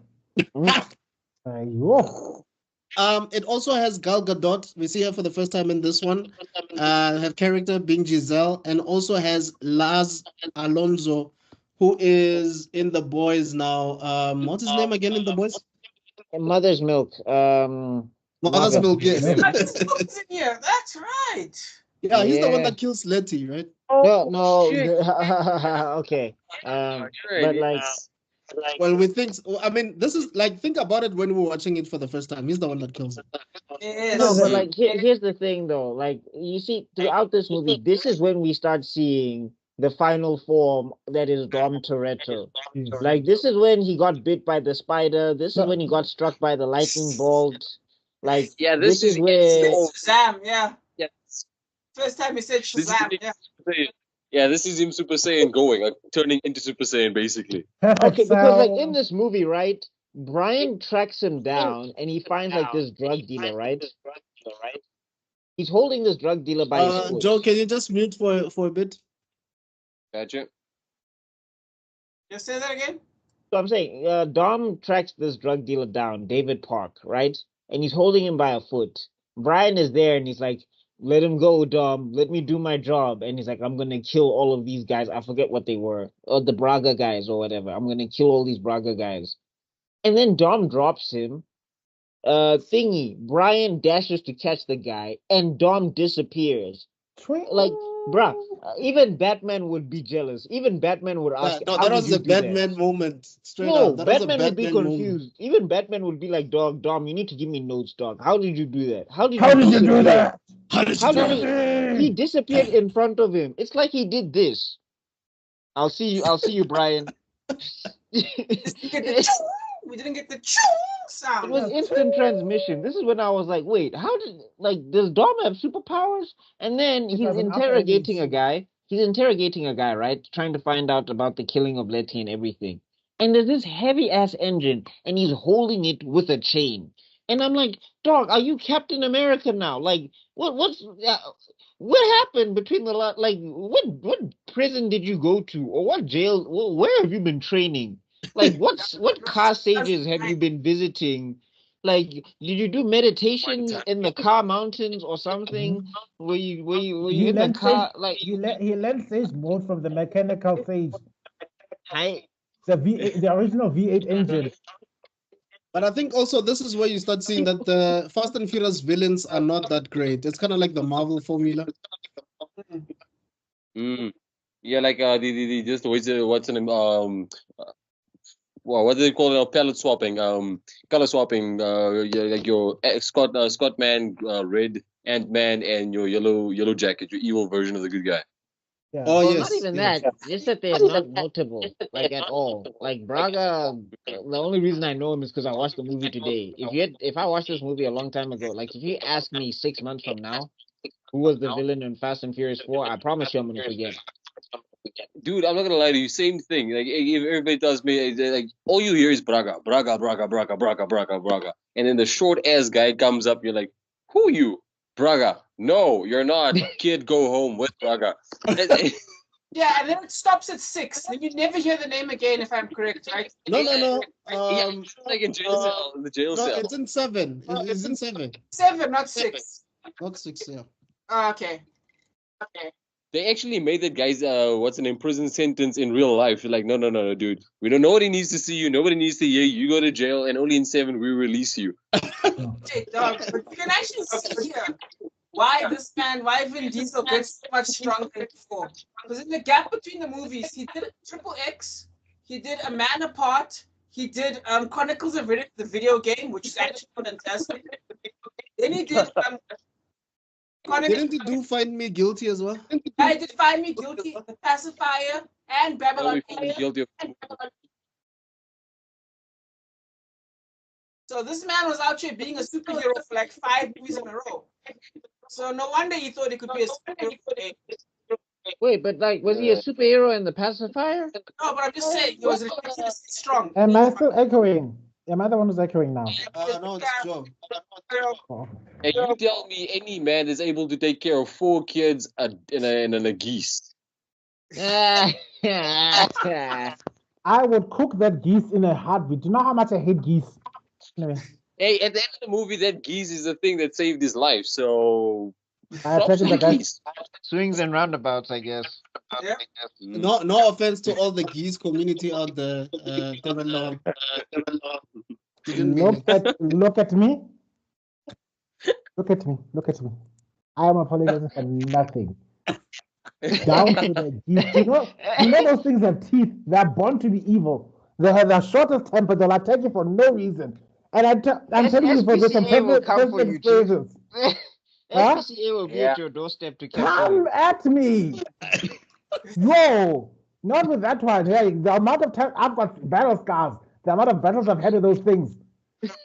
My grandfather, all the way in Venda, had 2 of them, and they just looked at me one day and like, you and me are going to be arch enemies until the day I die. And I thought, yes, they can You only need that be guy one. from ETV. He Yes. used to fight the geese. There's His just something- ancestors were fighting geese. You know, There's just something that I wanted to mention. I think I spoke to Rob about this last week. That so basically this continues from the short film that Vin Diesel made with Han, the 2 brothers, and Letty. I think they were in. What is it again? Lost something. I forgot what it's. But there was Los Bandoleros. yes, that one. Was that a movie? No, it's a short film. So this happens before this movie. It happened. That's why this movie starts with them in Mexico or something. Oh, Brazil. In Brazil, yes, in Brazil, because there was something happening in Brazil before this movie. It's on YouTube even. I think it was leaked on YouTube or something. wow. Then this movie came out. So that's why we see him with Letty performing that heist at the highway with the truck or whatever. Yes. Yeah. I mean, like, I don't think you really need any background or context for these movies. No, that's when they got married, if I remember No, correctly. but I'm saying, like, I don't think you need, like, for me, it's like I didn't know any of that, but it, like, that information doesn't affect, like, the movie at all. Like, if it just opens on a heist, you're just like, yeah, this is what they do, and it was a Tuesday for Vin Diesel. It's not the Yeah. acolytes. Maybe they were trying to sell. What was that? Maybe they were trying to convince the studios to. Never heard that invest before. in What's that? Ah! The Aka who? Aka where? Hey, look, Yoda forgot about the Acolyte, so will I forget about the Acolyte. It's some of those fan fiction these Gen Z kids like writing up in their little where the Reddit. wire work is terrible. You know, Woo! it's in Reddit somewhere. It must be some Reddit thing that you guys are talking about. Yeah, I think it's I love how deep, dude was deep, dark. I love how that dude was like floating backwards. Kung Fu movie He's like, style. this is really cool, isn't it? Yeah, well, it's a lovely day, isn't it? Tiger, visible bullshit. Yeah. Oh god. Getting back to this one, Fast 4. Also, here's another thing that's weird. Like Vin Diesel has like either the Batman detective vision or he's got like a dojutsu that surpasses all of dojutsu in Naruto because he can fully recall a whole crash scene. Oh, backwards. That's a Star Wars power. Yeah. Yes. That's a Star Wars Why does the FBI hire him instead? Because he does more work than Brian in that thing. Hey, dog. No, like I hate literally from a tire track, he could tell how heavy the car was. Oh shit! It reminds me of this thing when okay, I know everybody hates the Teen Titans Go TV series, but it kind of reminds me of this scene where they were asking Raven to like get her best New York accent, like a best the Jersey accent. She puts on the stand. He's like, "What can you tell me about this tire track?" Well, that's a Dodge 98 Ford Charger Vinny engine with a Corton Torre with a larger catalytic. And like, shit. That's what my cousin Vinny, which is an excellent movie. I still gotta watch. I'm telling you now, Chief. Like, I was like, bro, you have powers at this point. Like, okay, so how are you doing this? From what I get through this movie is he finds out his wife / girlfriend / beard is dead, and then he goes on a vengeful tirade. And Gal Gadot is sort of like flirting with him the whole time. Yeah, she's trying to like, girl. Hey, she was throwing it at him. She was hurling it at him like, this is all yours. Okay, dude, you gotta tell me something. If I could, Gal Gadot doing what she did is what every other male character does in other movies to the woman, and every other person looking at that person's like, nah, dude, nah. You gotta ease up, and we as the audience are like, yeah, ease up. But with Gal Gadot, it's like, give it to him. No, yeah, she was basically female Johnny Bravo. Hey there, bold mama. Let me talk to you for a couple seconds. I was purely team like, you better go mourn your girlfriend. I don't care. You better go kill him. Is he dead yet? Why are you thinking about another woman's punani at this time? Like Gal Gadot is like she's all right looking to me. So I mean, again, I was like, yeah, but like at the same time, I was just like, yeah, no, you are wow, like Wonder Woman, Jesus.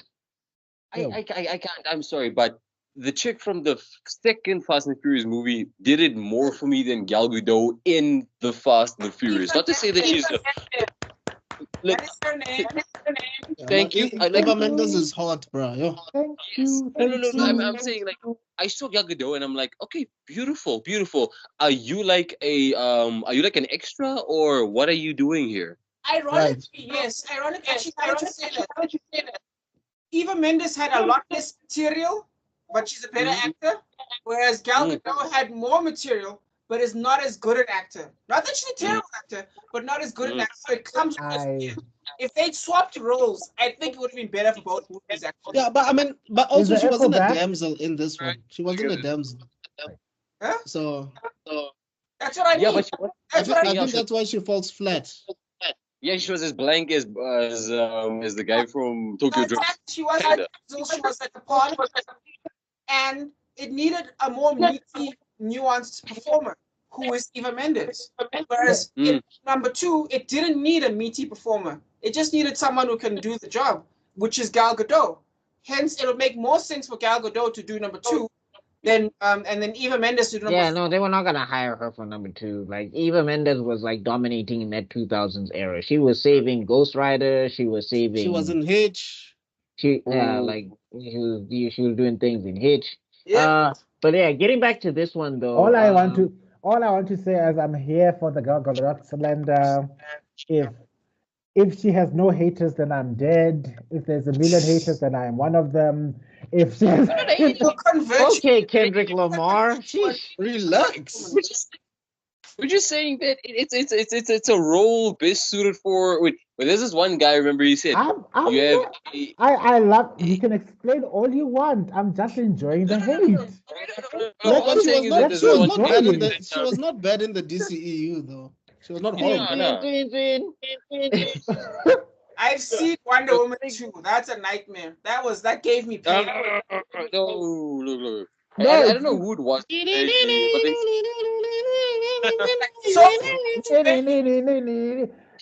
Hans Zimmer was acting on her behalf more than she was. Wow. Take away that song. Hans Zimmer just looking like I have to bring my A game for this one. Okay. Getting back to Fast and the Furious 4. Okay. Yeah, again, like this is when Dom has activated his X gene. He just needs to be recruited by Professor Xavier. But I guess overall, I mean, yeah, we had the whole thing with Brian being conflicted about being in the FBI and being a criminal. Yeah. Let's make a decision. Yeah, for me, my favorite line was, "Are you a bad guy trying to be good, or are you a good guy trying to be bad?" Yeah, I don't know how I felt about that line. I was just let me tell you, you guys are busy saying his X gene activated. You're busy going on about his Super Saiyan. Let me tell you something. The whole time he was away and he wasn't in these movies, he was learning directly under Palpatine. When he came here, he was full on Sith. He was busy seducing people to the dark side. Wait, what? Like, let the criminal flow through you, Yeah. Brian. Yes, Give let in the to- criminal flow through you. give in to the Wait. dark side. Let There the is sun- no wait, justice with the law. Wait. Hey guys, again, let me do this. Van Diesel, we see your. Wait, you guys just ruined it for me. Okay. Come to the dark side. Come. More like I can- You have done well, my apprentice. Yes, Now we look into your go. career with great expectation. So what? Rob is the only one that doesn't have a hoodie on. Are we all sleeping? Yeah, well, Oh no. You Wait, I- you have done well, my bald one. yes. Why do I feel like You the want brother. equal dog, Okay, but you I are will not grace you with dumb. another tank top that will activate and give you unlimited power. Power! Unlimited Okay, Kai, guys. Okay. I don't think we'll be able to cover all these movies, but I think we'll just end at 7. So let's just be a bit quicker. For me, Damn, I was hoping to get to Hobbs and Shaw, but okay. Yeah, Fast and So we're Furious gonna get 4, there. 6.8 is like, I agree with that. That would be my rating, 6.8. 68. All right. To me, I toss it under the bus. I'm giving it I give it a 4. It's as bland as Gal Gadot's performance for me. It's a 4. You know, I'm falling in love with Joe. The way he's hating on Gal is like he's making me Okay, if I could just one thing. There's a guy this one director said you can have a bland white character in a good movie, and you can swap it with a bland black character, and it will still be a bland character. Nothing changes.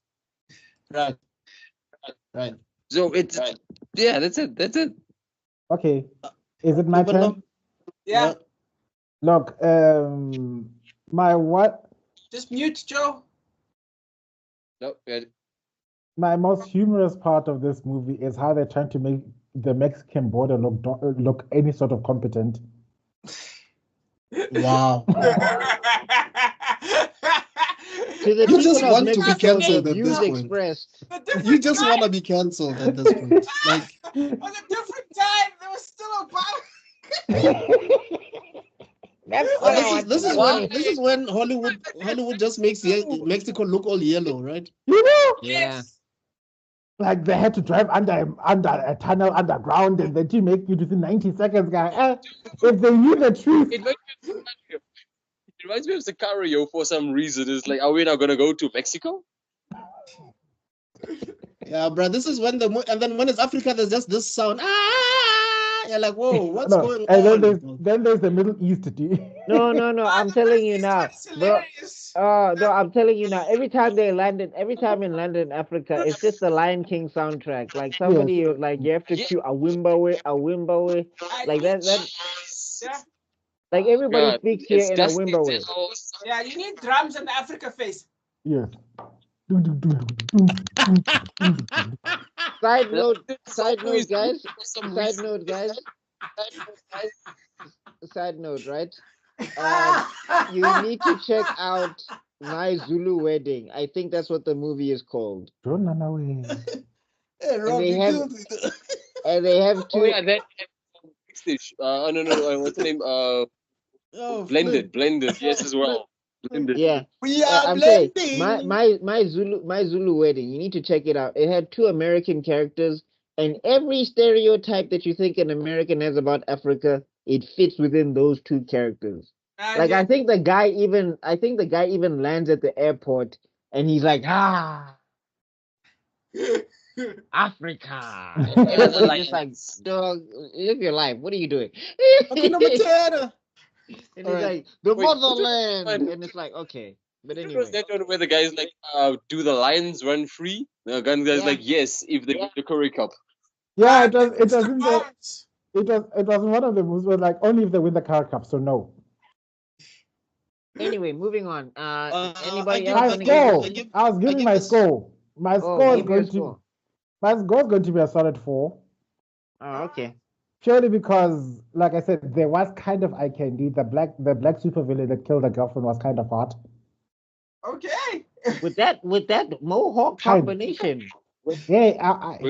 I went through a bad boy phase. Leave me alone. Are you tasting on mother's milk? Are you tasting on mother's milk? Like I said, I had a phase. and he had like a mohawk, didn't he? Yeah, he had a mohawk combination. None of you Gaga Dot lovers and Eva Mendes stands should ever come after me because I also went through my phases. Funny enough, I watched the video. They were doing like this. You know when they do like Wired's most like those frequently asked questions for celebrities. Yeah. Yeah. So it was the 4 guys from The Boys, the Deep, Homelander, Mother's Milk, and A-Train.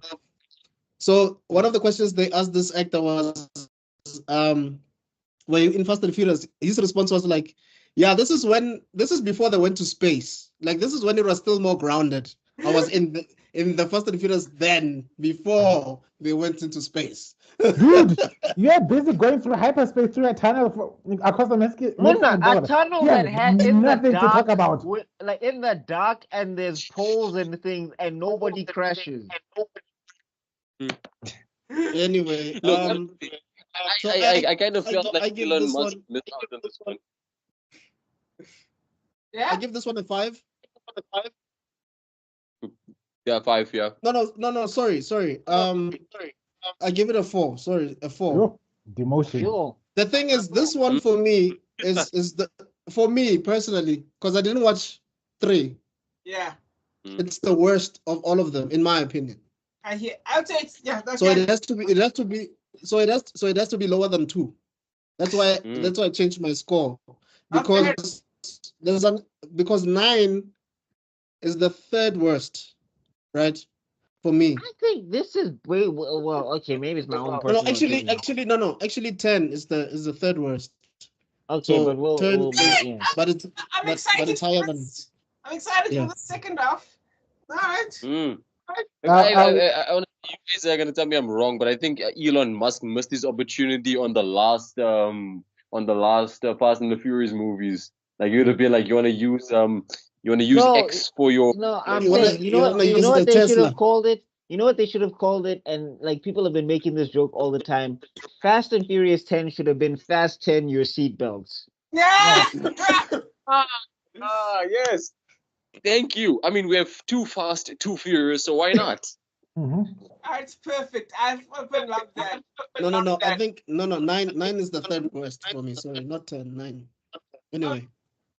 Oh, because of that, can we please make another video after this one about movies with numbers titles? Yeah, one day for fantastic. Yeah, we'll do that. Personally speaking, my worst performing movies is whenever Charlize Theron appeared. Whoa! What? The moment he showed up. The Oscar winner. Agreed. That's happening in the next couple of minutes right now. That's gonna happen in the next couple of minutes. No, it won't. No, Like, no, okay, no. yeah, We still got 6 and 7. Like, okay, get us the cast from what's that movie with the Mini Coopers? Italian Job. Yeah, get us Charlize and get us Handsome Rob and put them in Fast and Furious, please. We don't want Mark Wahlberg. Handsome Rob is Stratham, isn't it? Yes, I was about to say. Yeah, he's already in the movie. It's done. Mission accomplished. I'm glad. Yeah. Your wish is my command. Poof, what do you need? I'm glad you could help. You know, manifesting. Delulu for the Salulu. No. Wait, guys, remember, Bernard Hobbs and Shaw, that's actually canonical to Fast and Furious, Italian Job. Oh, God, they are in the same universe. Which makes no sense because it's like, it wasn't Hobbs and Shaw. Yeah, it was Hobbs and Shaw. How did you go from a normal human to wear glasses bouncing off your face? Who? No, Statham. In Italian Job, he's a regular guy, and then now he turns around and glasses just bouncing off of his bald forehead. I feel like the bolder you are in the Fast and the Furious franchise, the more powers you have. It's anti-Super Saiyan. You don't need hair. Less hair, be more powerful. So basically, excluding Rob and me, we are the most powerful. I'd be dead. I'm a generic henchman. I'm a generic henchman. Like Vin Diesel would punch my face in. Safe. No, actually, I got a thing, so I'm safe. I'm more like Tej. I'm safe. What's your score, Rob? Finally, this is my least favorite. Uncle Joe. Yeah. Mute, please. For me, this is my least favorite one because I think it was the memorability of it. Like, I even forgot Mother's Milk was in this. I'm like, was he Spanish in that as well? Like, I don't think he was black. I think he was like half Spanish or something. But it doesn't matter. He is fluent in Spanish. Yeah, right. But he wasn't like a black. If you listen to him properly, even in The Boys, you can hear a bit of an accent there. No, he was Puerto Rican. He was black Puerto Rican in time. I think so, yes. But anyway, point is, for me, it was least favorable. So, but I don't have this. I guess I am going to give it. I'm going to give it a 4.5. I can't give it a full 4. That's too mean. How am I? I'm surprised that I'm the nicest to this movie. I know, right? I mean, come on. Why are you hating on me liking him? Huh? Who hates you for liking him? Like I saw your guy like, what the hell? Like, I'm saying but okay. I didn't say anything. He's a handsome man. I'm saying he's a good-looking dude, but I'm just saying the way they had him dressed in this movie with the mohawk, it was like, and the eye tattoo, it was like, this is a lot going on right now. I could fix him. Let me fix him. Good luck. The power of my love will be Bob the Builder. He looks like Black Panther right now. Oh, family. You want to make him family? Yeah, I was going to soften him. I was going to be Sakura-chan, and he'd come back to me because of my pure love. Oh, I think he was already big family because look at Mother's Milk right now. You're in full bald, so I think Vin Diesel got to him before you did. Yes, they fell in love in the end. You killed my lover because I wanted you for myself. Oh, good. Now for the movie that turned it all around, ladies and gentlemen, we give you The Fast and the Furious 5. Yeah, the controversy. All right. So let's just get into some trivia quickly. This one came out in 2011. It brought some of the members from the previous films back, from Tyrese Gibson, Ludacris, Gal Gadot, the two brothers. I keep forgetting their names. From the fourth one. Mm-hmm. And then it introduces Dwayne The Rock Johnson as Finally, Luke The Hobbs. Rock has entered the Fast and Furious franchise. Don't you start with the rock. And what The I think Rock is it cooking. had a budget of 125 million, and then it made 626.1 million at the box office. Ooh, that's that Marvel money right there, because that's after Iron Man. That's after what else is that after? Hulk. It was after Hulk. Yeah. I said The Rock says Hulk this. The definitely. Rock is gonna sweat through this entire movie. Iron He's Man, gonna and I be think even dripping Iron in Man baby 2 oil through this entire movie. Yeah, even Iron Man 2, because this is the year before Avengers, and also it was after the Dark Knight. And that's when like these movies started making $1 billion. Like they started to like reach those numbers. There was the Fast and the Furious almost keeping up, right? Yes. At this point, anyway. The Rock says this. The Rock says that I'm going to be covered in baby oil the entire movie. The Rock says that I'm going to be covered in basting cooking oil and sweat in every scene that I am in. The Rock says this. The Rock says, like, bro, he was sweating. Hey, I think this is his greatest performance actually in this entire franchise for me.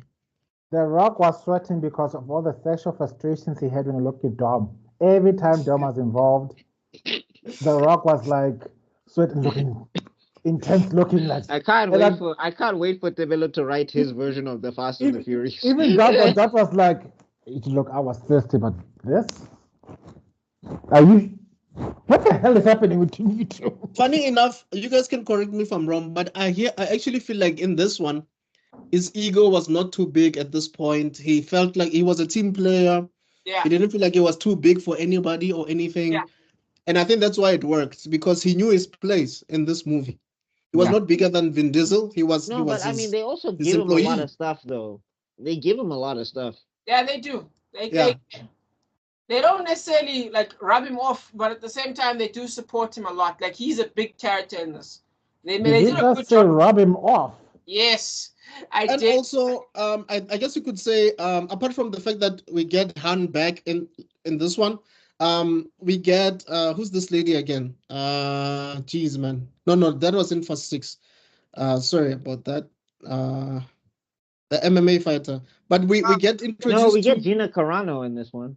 No, it's not this one. It's 6. We get Elena Neves, which is played by Elsa Pataki, who is Chris Hemsworth's wife. Yeah. Yes. Elsa Pataki is Chris Hemsworth's wife. Yeah. I mean, lucky lady. She's so blessed. God bless her. We love her. This is a fine woman. But her acting in this was. You and Rob, same WhatsApp group. Because Rob doesn't like her character, the acting at all. No, her character was an interesting thing, I think. Oh, Joe, are you still there? I think it's frozen. Huh? Joe. Yo. Come in, Joe. No, he'll come Minato back. Sensei, no, don't disappear on us. He'll come Flying back. Raijin. Minato Sensei. Sorry, you were saying? Anyway, I was saying like her delivery in this was like really flat and a lot of scenes. And I think the other thing is like this movie got so ridiculous that when they tried to do the heart-to-heart stuff, it's just like, no, you're not that movie. Like I just saw Dom crash a car into like 50 cars and like jump his car off of a building, and then it like rolled 30 times and he got out fine and he doesn't even have a scratch. There's not even like a scuff on his shirt. His clothes are clean. Now you're trying to talk about. Oh yeah. Also, this is why we get This is why we get reintroduced to Vince, right? He's second in command from the first one. Yeah, kind of. Yeah. But also, even though I do agree there are some superhero stuff here, this is where it basically starts. You have to remember, there's actually a lot of practical work done here. Like a surprisingly large amount. Like, for example, the train scene, a lot of that train scene is actually real. Like the part where they slam the truck into the train, That was real, and the train almost for real nearly flipped Okay, over. but when the train starts flipping and turning on fire, and Dom takes his muscle car to like face it and drift underneath it with crazy precision, how real was that one? Obviously, that the part with him in it will probably be like adjusted, but the point is, it looks very real. They did a very good job making it look very realistic. This was fantastic. What's the word? There's also a recurring thing in these movies where the characters keep trying to do this thing where they comment on how crazy the scenario is, like that's supposed to give the movie a pass. And I'm like, I see what you're doing. No, because Letty's like Dom, and it's like, please stop pretending that it's not Superman behind the wheel. And also, okay, there's a few things that I think I just want to add on to what Buckmeister's saying. Letty will always say, Tom, right? And then Roman will always mention things that happened in the previous movies. I was on top of a tank. We did this, we did that, we did every sequel. He keeps on adding whatever they did in the previous one from the time that he joined them. I can't do this no more, man. I'm gonna quit after this, man. I can't do this anymore. I jumped in front of a tank. I did this. That's filmmaking 101, bro. You have to have a reaction. If you don't have a reaction. No, but like the problem is that when he says it, it's like he's trying to be like on the critics' side, and he's trying to be like, yeah, this is crazy, and then everybody in the movie is like, shut up, Roman. What are you talking about? And it's like, no, he's actually making sense here. Because there's a scene where, like, it's in the later movies, where he's talking to, like, Tej and Ramsey, I think, and he's trying to be like, we're not normal. Right, guys? Or we're not normal. Yeah, that's the worst one. It's 9. Yeah, it's 9. And then everybody's like, yeah, maybe you're just dumb. Ha, ha, ha, ha. And it's like, you guys just went through a gunfight with 50 people. You don't even have a scratch on your jacket, but you're laughing at Roman. I'm like, seriously? But anyway. Yeah. That's why 9 made the mistake of acknowledging the audience, and that's when it became the worst movie by far. Yeah, by taking it to space and also acknowledging that they were doing ridiculous but we'll get things. to it. We'll get to it.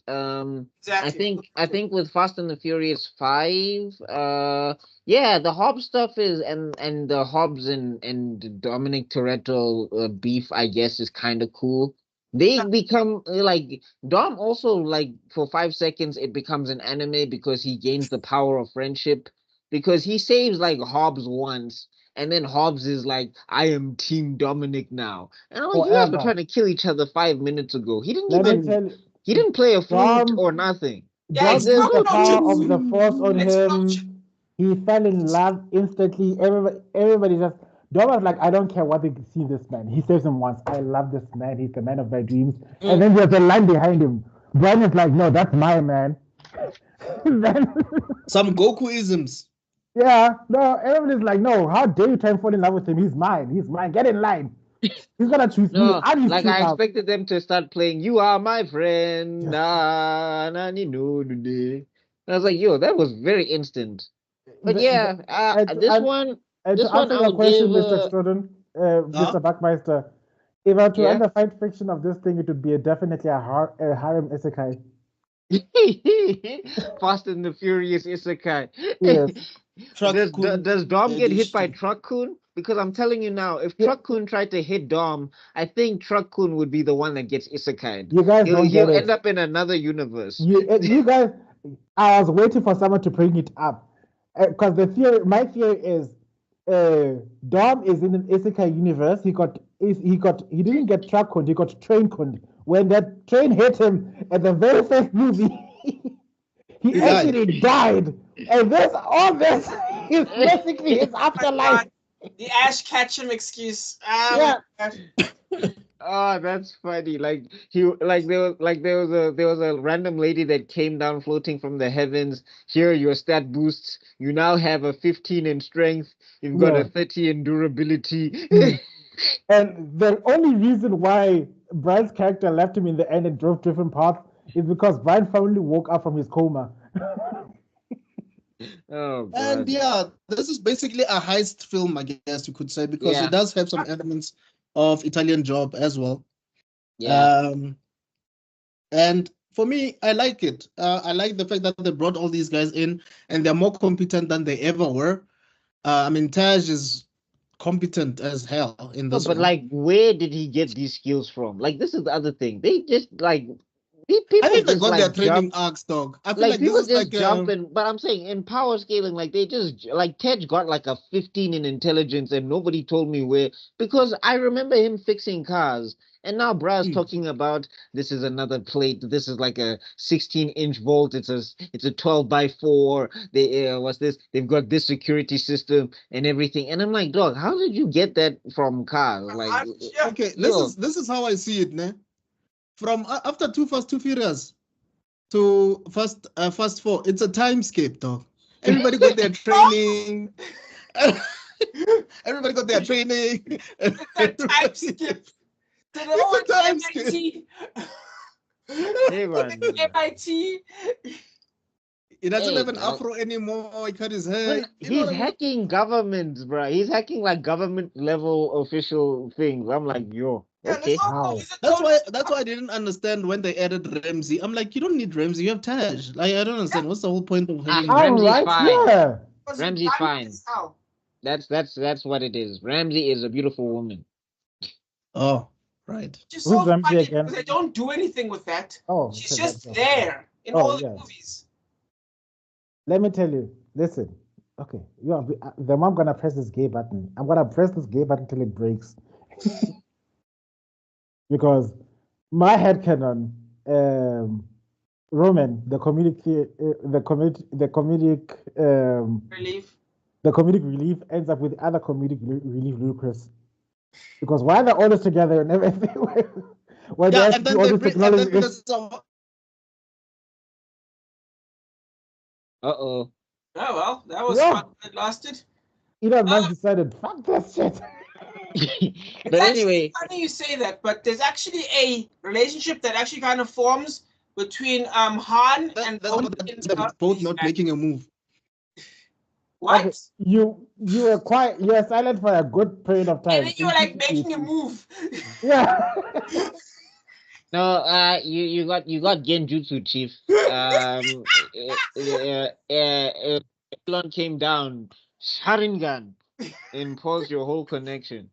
Not So even Sharingan. Which is the teleportation one again? Which one is it again? Minato Sensei, flying Raijin. No. This thing Gecko Sharingan. And then you were hit, bro. You know? I don't know what's happening with my connection. It's bad now. Can you hear me? Yes, we can hear you. Yeah. You were saying Okay. something for make the move.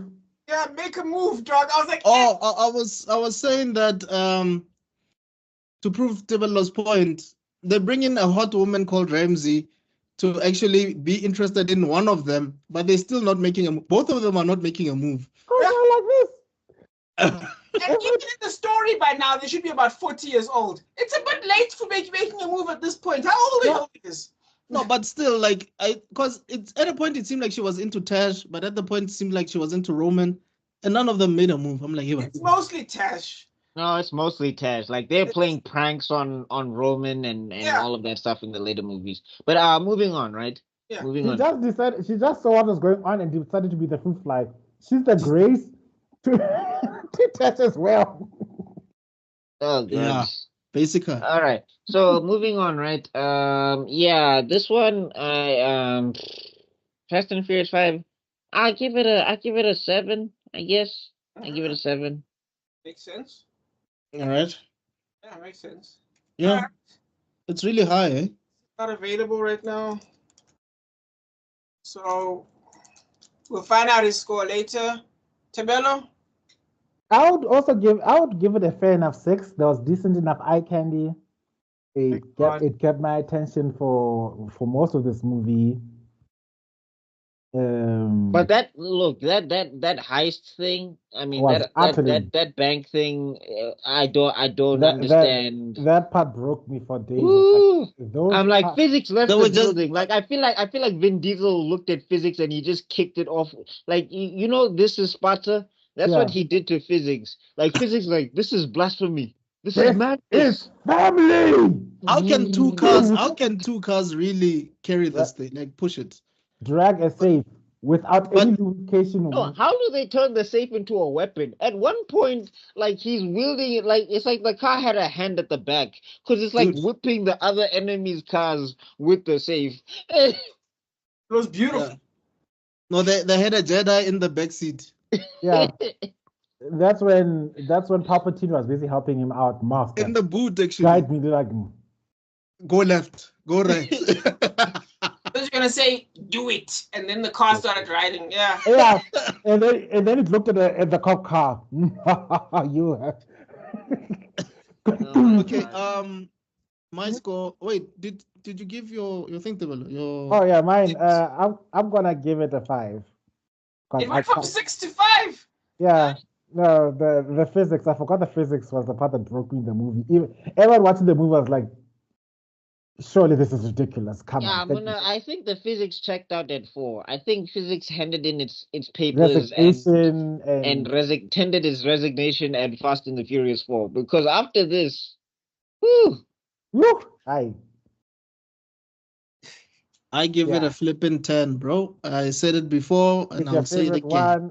We get this it. This is my favorite one. And then the Rock gets blue-balled in the end.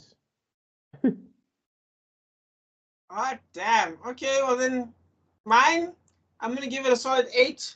I really enjoyed myself, and I think this saved the franchise.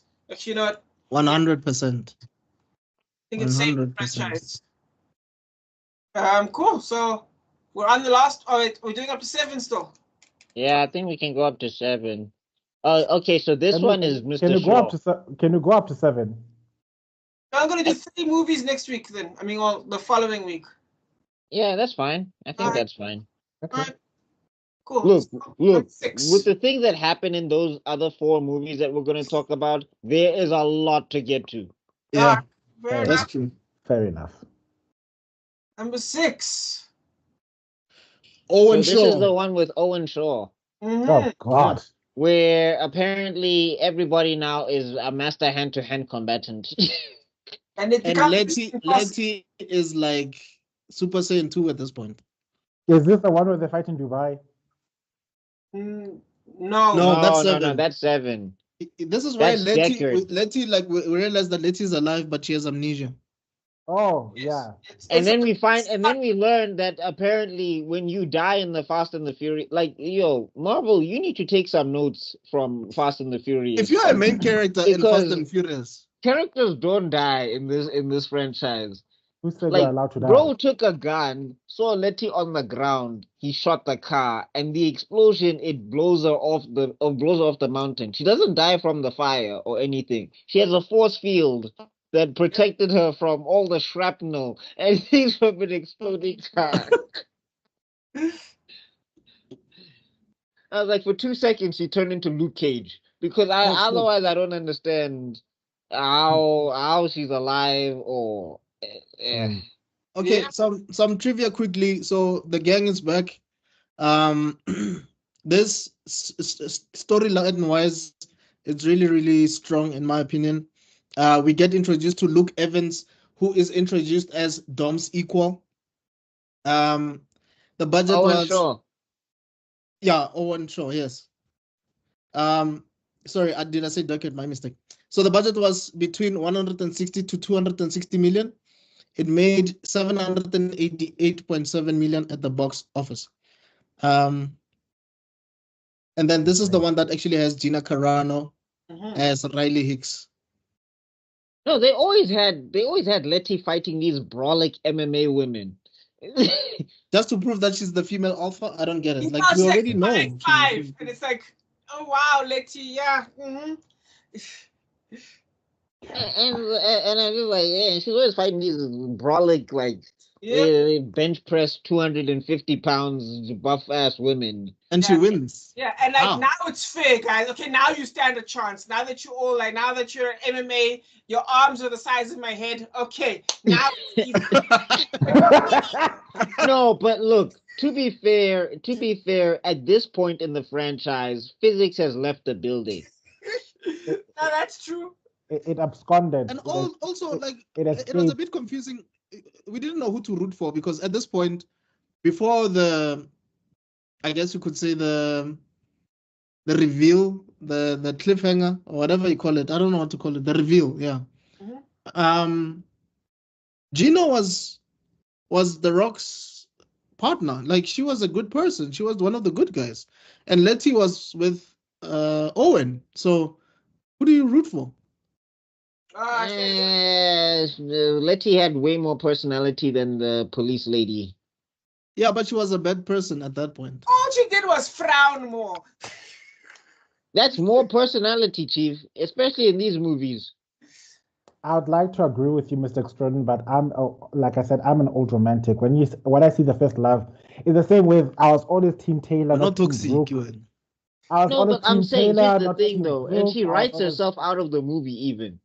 Because as soon as Hobbs comes and he's like, yeah, this is Letty, she's like, you should go to her. And then she disappears from the movie. And that's the end of her. But Oh, go no, ahead. no. We're not talking about, I was not talking about Thor's wife. I was talking about Gina. Carano. Gina Carano. Oh, you wanted to root for Gina? I mean, okay. Cara I mean, Dune, I'm guess. just saying she was one of the good guys at this point. That's all I'm saying. Okay. I mean, you don't even notice her.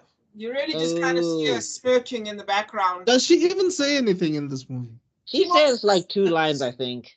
Yeah. And then she just punches. She's basically an action figure in this movie. But she was actually a better partner for The Rock in this one than Thor's wife. Made sense. I guess Thor's wife had better delivery because, like, yeah, she says 2 things in this movie. And I was just like, yeah, I don't really believe it. Like, I don't know what they did to her in Mandalorian, but they figured her out in Mandalorian. They had a nice balance.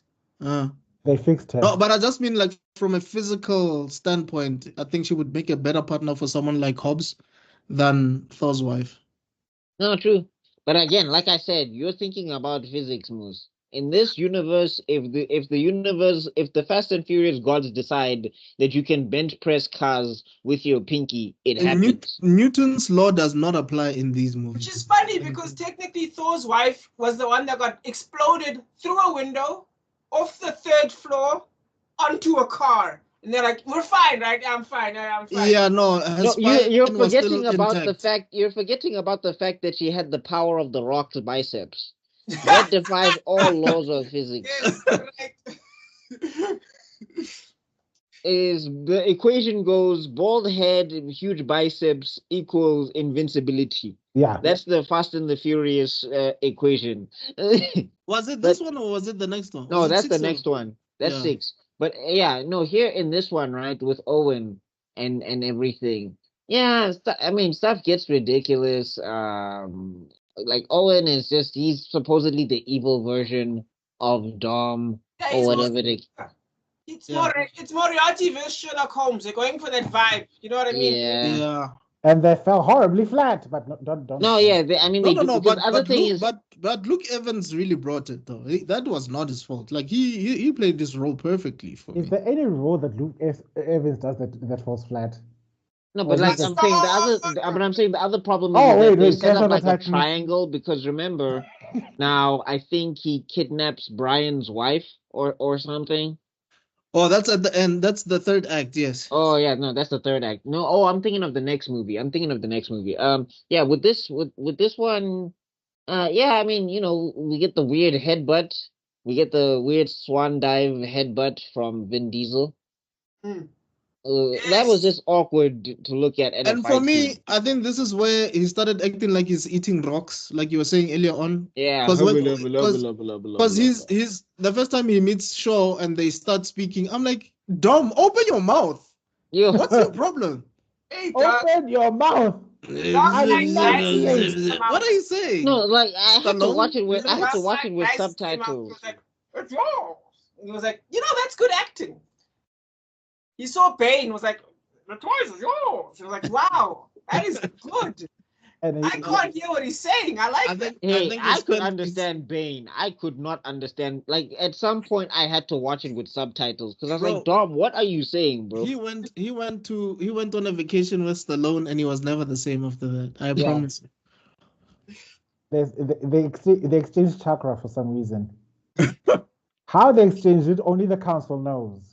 I'm telling Besides you, looking at dog, the mouth camera. full of rocks. He growls everything. The only thing that he says perfectly fine is family, but everything else, no. You know, it's you know, like It's it's when all you're the watching damage one of he's those been foreign taking. movies. It's like, you know, when you're watching one of those foreign movies, like let's say you're watching like a Chinese movie and you don't have the subtitles for it, so you're trying to understand what's going on, and then you hear hum nom nom nom nom nom nom nom water, and you're like, hey, okay, they're talking about water. That's what it was like listening to Dom. I was like, Yeah. oh, okay, family's involved in this scene, but I don't understand anything else. All right. Is there anything else you guys want to mention before we give our ratings? I mean, there's a lot to say about 6, though. Eh? I'll say 6. Like, I think that we have to remember something. This is a Mission Impossible movie. I think this is the first one. Like, there's mission assignments. Everyone has individual roles. What were they supposed to do in this one? They're supposed to take down Owen. Owen, who's looking for a computer chip that's supposed to like do something impossible. This is before God's eye, right?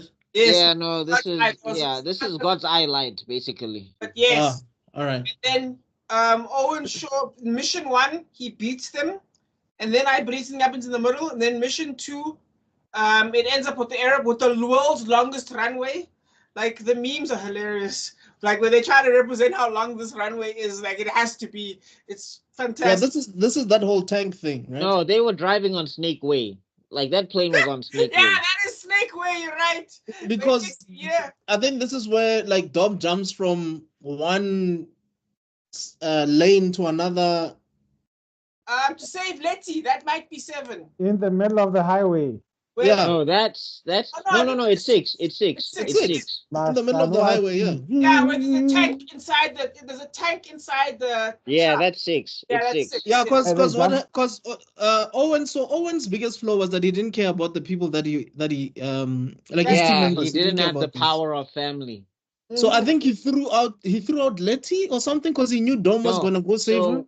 What he tried to do is he tried to use Letty as bait. And then remember, he now forgot about the car because Roman's car becomes like an anchor or something. Yes. And then it like hooks the tank at the bottom and causes it to flip over. And then Letty flies through the sky. And then Dom, I'm telling you, Pow is Superman behind the wheel. Whenever he's in a car, his step boost they go up like 40 points. Because he jumps mid-air and like crashes straight into a car, into some windows after catching a person, and he's like fine. Like, not even the shirt is dirty. There was a Minato moment, because from there Letty was like, "Oh, Dom, my amnesia is finished." Yeah. This amnesia I got from an explosion. All right. So what are our scores? I give it a 6. 1-6 right there. Oh, you give first 6 a 6. Interesting. 6. It's competent. It's like the action scenes are kind of cool, but you know, Vin Diesel mumbling and this whole amnesia thing was like, all right, whatever. Why are we playing this game? Because she's just acting like Letty anyway. Right. I don't want to be a douchebag. Or rather, I don't want to be controversial because you gave it a 6 and I want to give it a 9 to make it a familiar number. 6-9. So, see what you're doing. I see what you're doing. I'm just snitching. We see you, Takeshi. We see you. Oh my.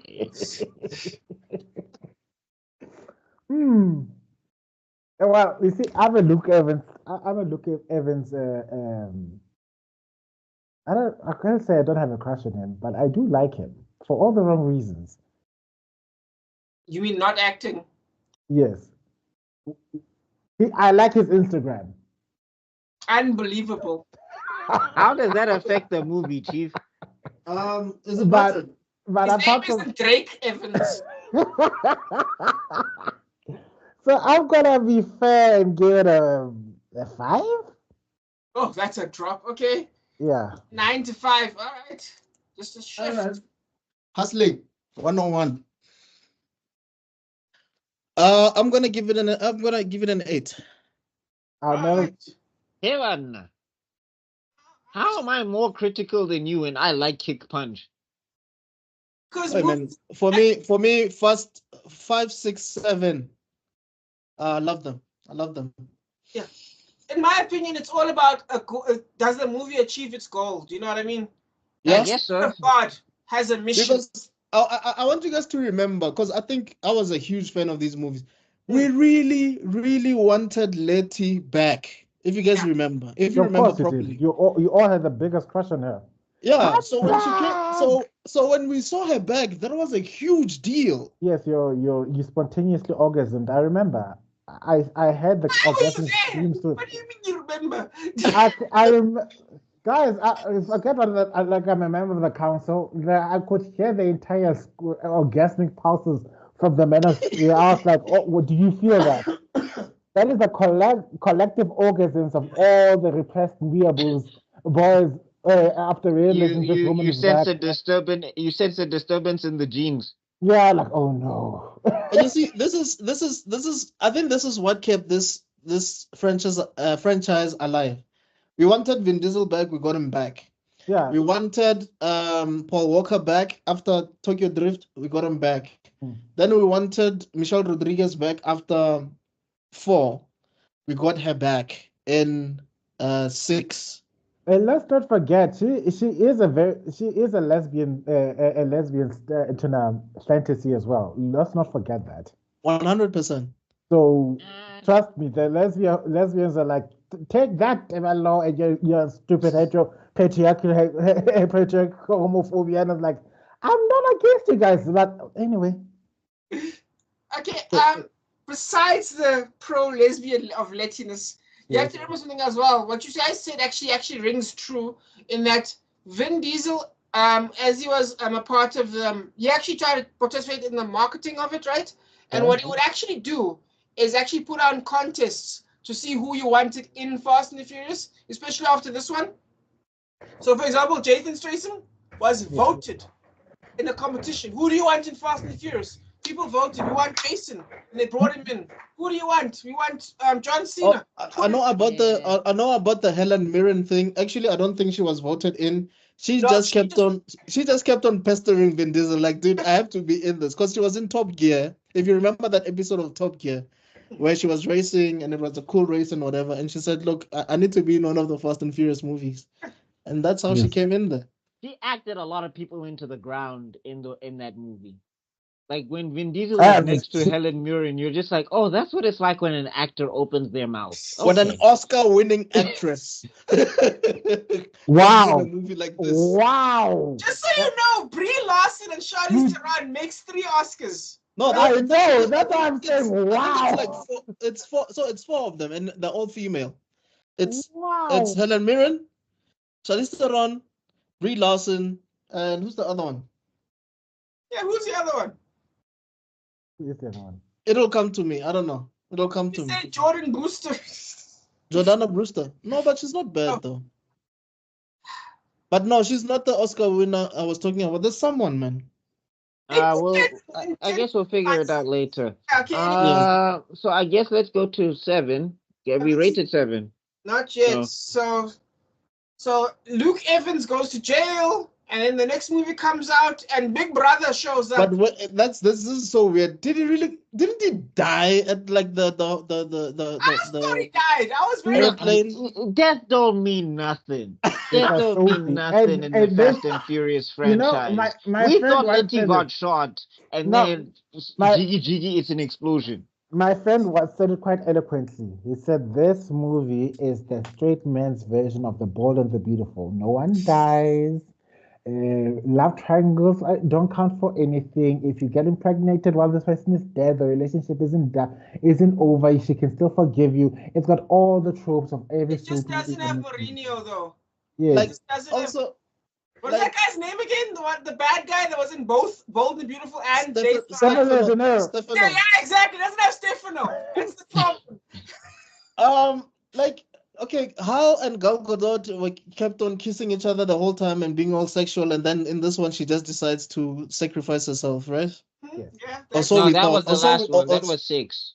Or so we thought. Yeah, it is 6. Turns out if you jump out of an airplane moving at 100 kilometers per hour, you'll be fine. Just one movie.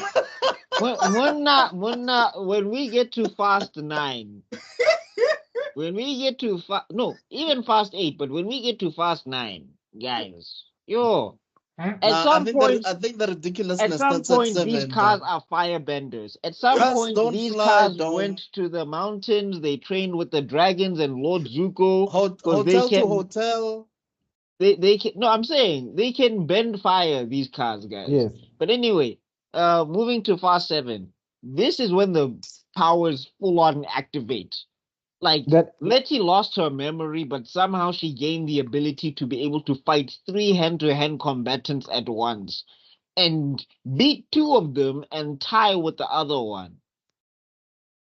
Yeah, Dominic Toretto. the Abu Dhabi one, right? Like, yeah, Dominic Toretto, he basically lifts like half of 580 tons or whatever with that giant car so that Brian can look underneath or whatever the hell. Yep. And yeah.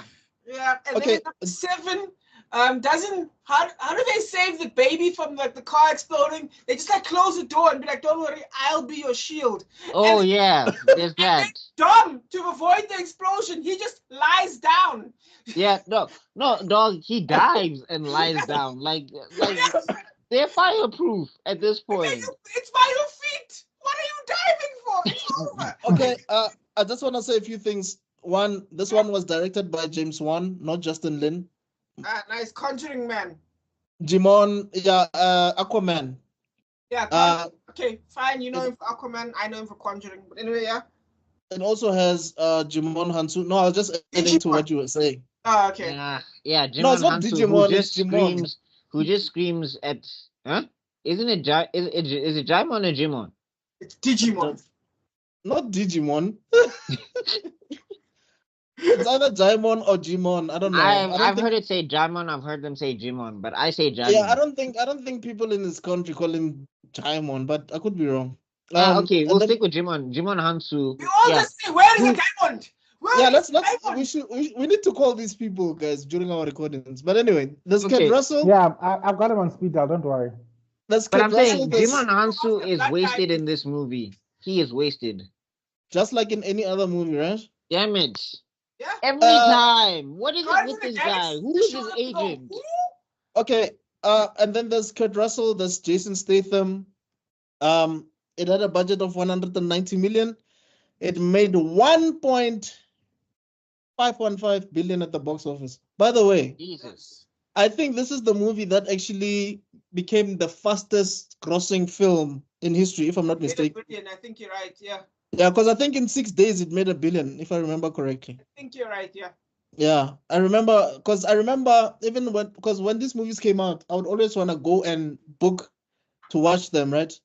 Always be sold out. From 5, 6, 7, whenever I wanted to go buy a ticket, they'll tell you it's sold out. You'd have to watch it like after 2-3 days or so. Oh yeah. And it was an amazing atmosphere. It was electric. When people in the a packed theater is a unique experience. I think we undervalue how good it is. Yeah.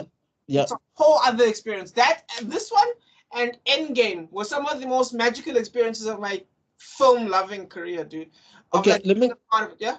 I just want to read what it says here. The film was a box office success and it received positive reviews from critics for its action sequences and emotional tribute to Walker, with many considering it to be one of the best films in the franchise. It grossed over 1.5 billion worldwide, making it the 3rd highest grossing film of 2015 and the 4th highest grossing film of all time at the time of its release. It also set a record for the 2nd highest opening weekend of its time, grossing 397.6 million worldwide. It was the highest grossing film of 2015 internationally and became the highest grossing film of the franchise in the first 12 days of its theatrical release. Yeah. So 12 days, Baba. Okay. That's I mean, badass. like I wanted to say, all of these cars are bulletproof until they're not. Like, I feel like the car's powers are a little bit inconsistent in this one. Also, like, they get hit with an explosion and then the brakes don't work. And I'm like, I don't think cars work like that. They really don't. Is this the one where they call him Samoan Thor?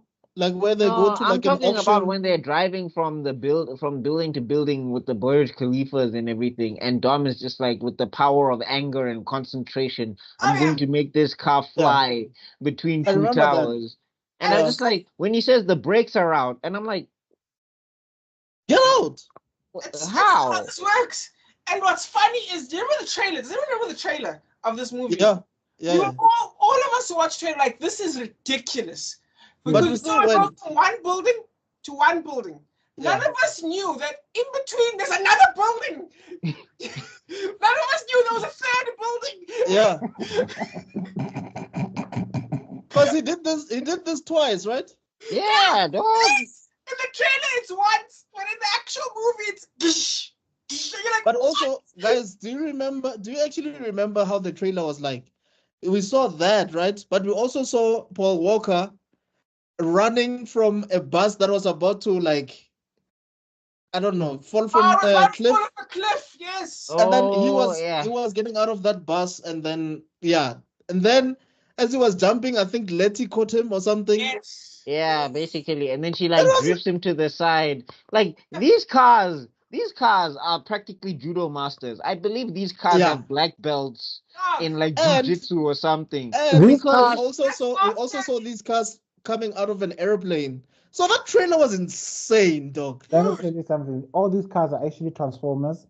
They just weren't given enough of a budget for them to actually transform. Like, okay, you know Autobots. You're just getting Autobots, the family, carpet. roll out. And don't forget, what's so funny is for the Kung Fu fans, remember Tony Jaa shows up, and remember he was big at that time.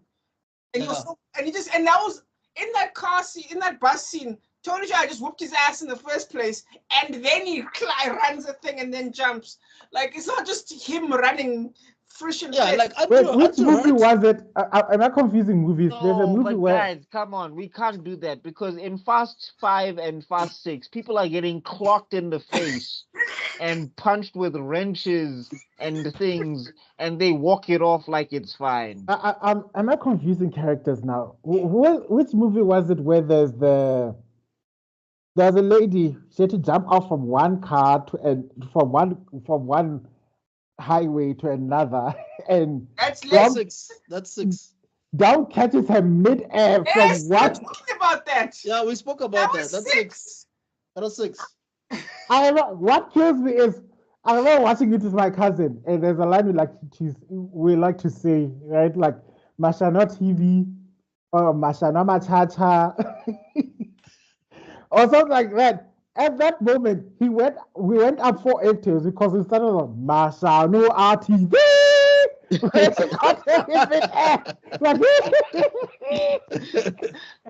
Munna, he drifted his car to give himself momentum. Nah, I don't understand. But anyway, If you're watching this and you're not from South Africa, Mashano TV basically means the liars from the TV. television. Direct Yeah. direct translation. Maka. RTV. Yeah.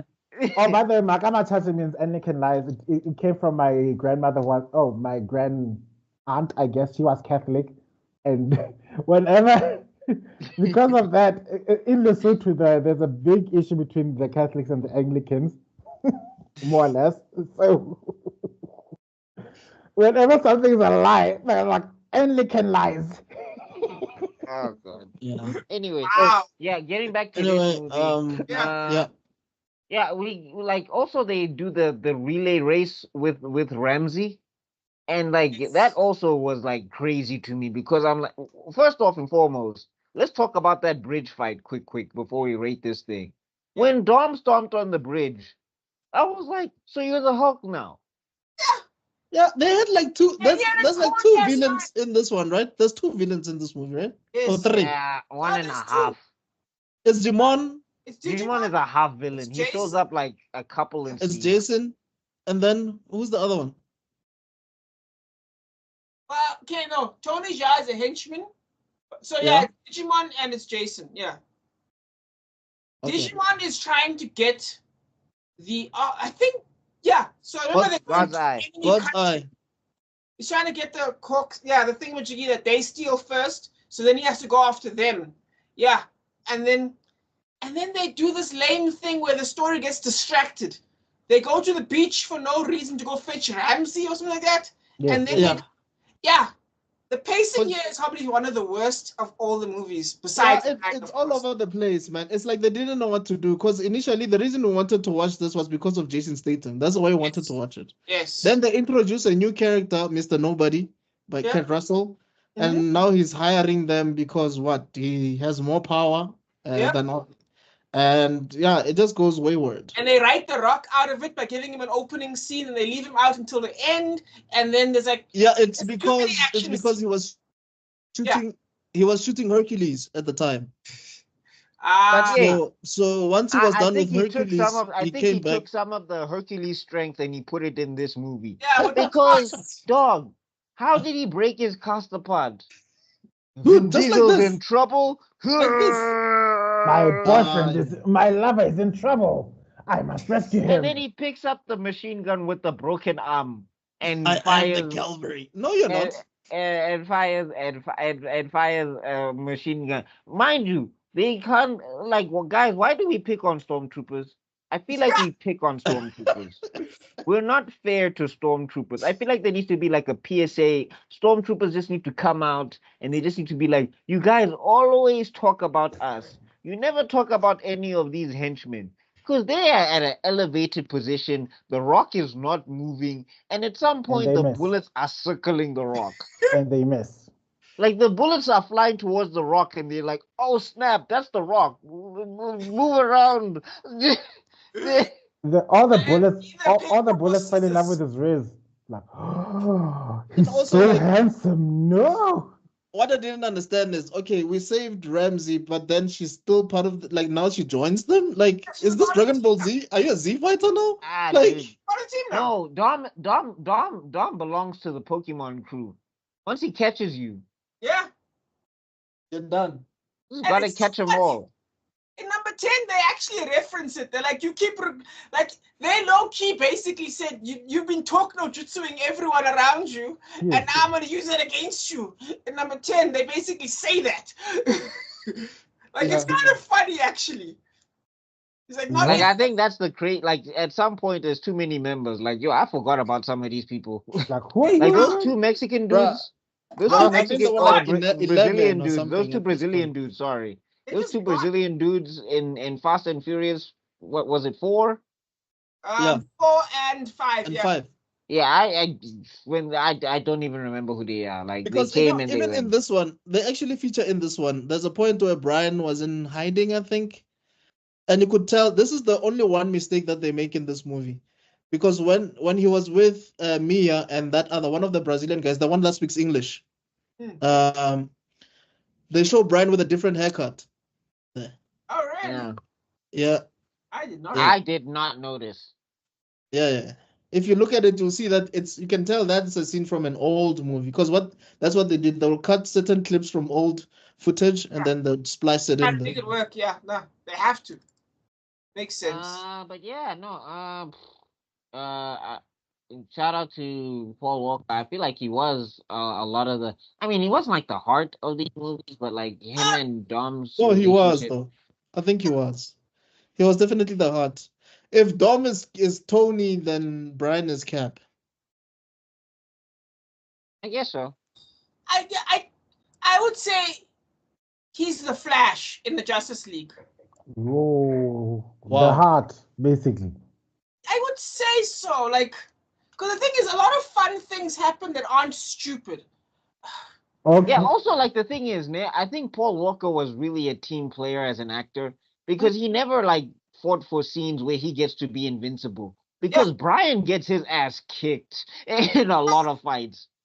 And at this point, remember, Vin Diesel's ego had hit the highest point at this point. To the point he was the producer from the fourth one, dog. So he's basically his boss now. Yeah, exactly. I own you.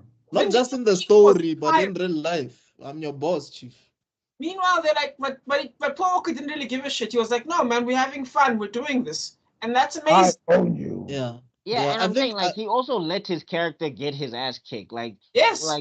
Brian he'd have martial arts, yes. Yeah. But when he fought Tony Jaa put the knees and the elbows on him. No, Brian. Even Tony told him slow. Yeah, I agree with that. 100%. I 100% agree. So yeah, this one I think. I mean, also it was like a very tasteful exit. Yeah. Pay attention, Wakanda forever. But This is still happening. This bro, the only time this is gonna stop is if they actually recast T'Challa. I'm telling you. it will never end until they say we are making. They're gonna literally. never. I will never let it go. Disney is gonna literally say, "We heard you, Buckmeister." Here's a new movie. We're gonna release. I feel like they're gonna create a new villain for sure and call him Bugmeister. Yes. They're gonna get what's his name? Ray Sugar. What's that guy's name from the one who plays Cyborg? Oh, Ray Fisher. Ray Fisher. There we go. Yeah, they're gonna get him, and then they're gonna put him there, and then you'll be happy, buddy. And force him my to speak God. Xhosa. Ndikumfuna. Hey, I want Bonko Koza. I want the guy from Heart of the Hunter, gents. When we talking about Fast and Furious, there's some Fast and Furious in there. You know? They'll get Yeah, H. no. Once we come down, after we stop being furious, we'll go to Heart of the Hunter. Don't know. But anyway, yeah, getting back to this, yeah, I'll give this a 7. Just a quick question. Okay, I'll let you guys get your ratings off because this is gonna be the last one, and then I'll ask my question. Okay. Cool. But I'll give this one a 7. Alrighty. So you give 6 a 6 and you give 7 a 7. That's interesting. 8 is not gonna get an 8. Trust me. Ooh. No. Like I said, 5, 6, 7 for me. 8 dwindles a bit. I can't give honestly the best. Oh, is this? Wait. Remind me. Was there also a ridiculous fight with this where the one woman fights against an MMA fighter? Yes. Ronda Rousey, yes. Fights Ronda Rousey this time. Like, She fights every MMA I fight like- out there. I like this movie. They're like, no, I'm don't worry, I'm a mechanic. I was saying like mechanic against an MMA fighter. I remember there was somebody like how this movie should have ended, and they just showed her. She turns her attack, and then Ronda just pins her down and. Muna, look, I'm telling you, when we get to Fast 8 and Fast 9, even the hacker has hands. Ramsey has not punched anybody in her life, and all of a sudden. Yeah. So that like Which 9 is where she's driving, right? Not 8. No, yes. Are we gonna get to those wounds, or we're gonna save? No, we're gonna cap it off here. I There's think. hands in this one, if I remember correctly. In number 7. No, that's Ludacris. I don't think that's Ramsey. Yeah, like Ludacris was a dude who just used to hack things, and he was a guy. He's Yeah, a he was a tech mechanic, guy. and then he became a tech guy, and then And now he's a And fighter. now, bruh is like a black belt in Krav Maga because all of a sudden he's like, "Hey, dog, whoa, relax." I'm like, "When did you learn this?" let me tell you something. What the hell? No, you know what it is? I figured it out. No, I figured it out. Everybody here is a member of the Uchiha clan. That's how it works. They've No. all got They have the Sharingan. Sharingan. They all just watched. They all just copied the movements Yep. of their Right. enemies, and of like they've been watching like YouTube videos with Sharingan on, and they all have mastered hand-to-hand combatants via Sharingan. That's how it. That's the only explanation. I like your explanation because mine is even worse. Because I was thinking all these other characters are all Dom's Pokemon. It's just the Ludacris reached level 7. No, and then you no, learn no, the no. use- You know what it is? and You know what then it you is? move. They've got Dom cells. I figured it out. You know Hashirama cells? Everybody's been implanted with Dom cells. There we go. I'm not gonna say it. No, develop. No. It's a PG show. It's a PG show. It's Sure a it PG is. show. Sure. What's It's the a score, PG man? show. What's the score? I'm fighting my demons. Give me a moment. You score it then, Mr. Um, Explain, while you fight demons. That was close. I give- Okay. Okay, here we go. Yeah. Look, I can't score it higher than the original. Okay. I might give it a 6. All right. I might give it a 6. I think that's where I might go. Exploded? Oh, jeez, it's an 8 still. Right, and I agree with you. That's also an 8. Yeah. All right, so just a quick one before we close it out. Do you think they should recast Brian for the last one? Yes. Nah, it's too late. It's too late. Recast Brian, recast it And out. I think they have to. And No, you know why? no, I'll even tell worse. you why. No. They should not cast Brian. They should bring the child. Brian. But they have to explain why. Though. Brian. Have to explain. No, they don't. Because if we get to these other movies, they don't explain anything. Yes. Let's be Yeah, real. It's getting weird now. It's getting No, Yeah, it's like how been long have you weird. been Okay. babysitting your child, bruh? Let's Yeah. look. Fast and Furious 9. Guys, Fast and Furious 9. Han exploded. Okay? He exploded. Like he was dead. There was no escape. You saw Now- 10, right? No, this is 9. He comes back in 9. Did And you see then 9 10? he walks through. Like Roman is trying to ask him, bro, how did you come back from the dead? Roman is asking him point blank. And then he's just like, no, Mr. Nobody came in with some fancy magic. And it's like, no, unless he had a teleporter that he attached to you. Then no. And also, like, how did Mr. Nobody know that Han was gonna have an accident at that point, like at that moment? Nah, they don't explain anything. Letty, she was shot until he shot the car and then it exploded and then she had amnesia. Did you watch 10, Giselle. dog? Yeah, Giselle Giselle. comes in 10. She's like all of a back. sudden. Yeah. She's back. It's submarine. Like, wait, we saw you fall and 6. Like you fell on the road, dog. Like, how did you survive from that? I refuse to die. I got better. Yeah. No. Also, Like, you pretended to be dead and then They Han are thought you were dead. superheroes. They're okay, you guys superheroes. deserve each other because No, you both like, pretended to be dead. I mean, here's You the other deserve to- thing. Here's the other thing. Shaw himself, he was buried under rubble and concrete from Dom. And Bruh. then Jiggy, he's back the next movie. And He he's on the punched through team.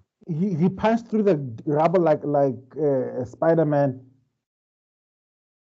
I'm telling you, they don't need to explain anything. If they just bring him back, everybody will just It's accept enough. it to the face. It's enough. Yeah. Jiggy Vince is still alive. What about?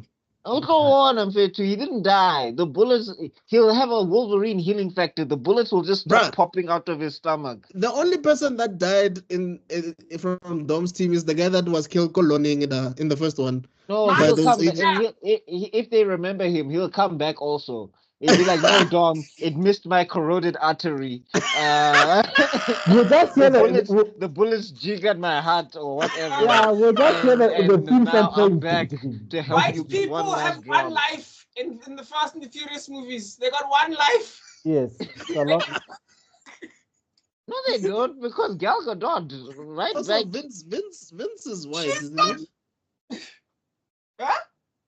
Oh yeah, you're right. The white people, Vince is white. You're right. He died. He never came back. I don't believe it. They kept telling us that Letty was dead, and somehow. But she's not. She's like Spanish, right? Yeah, she's Latino. Yeah. Anyway, that's it. Yeah, Right? but You I'm guys just have- saying. I think they can just bring, like, they can use one of his brothers, and they can just bring the character back for the last Yeah, one. I think there were rumors that they were gonna do that actually. Bring one of his brothers to actually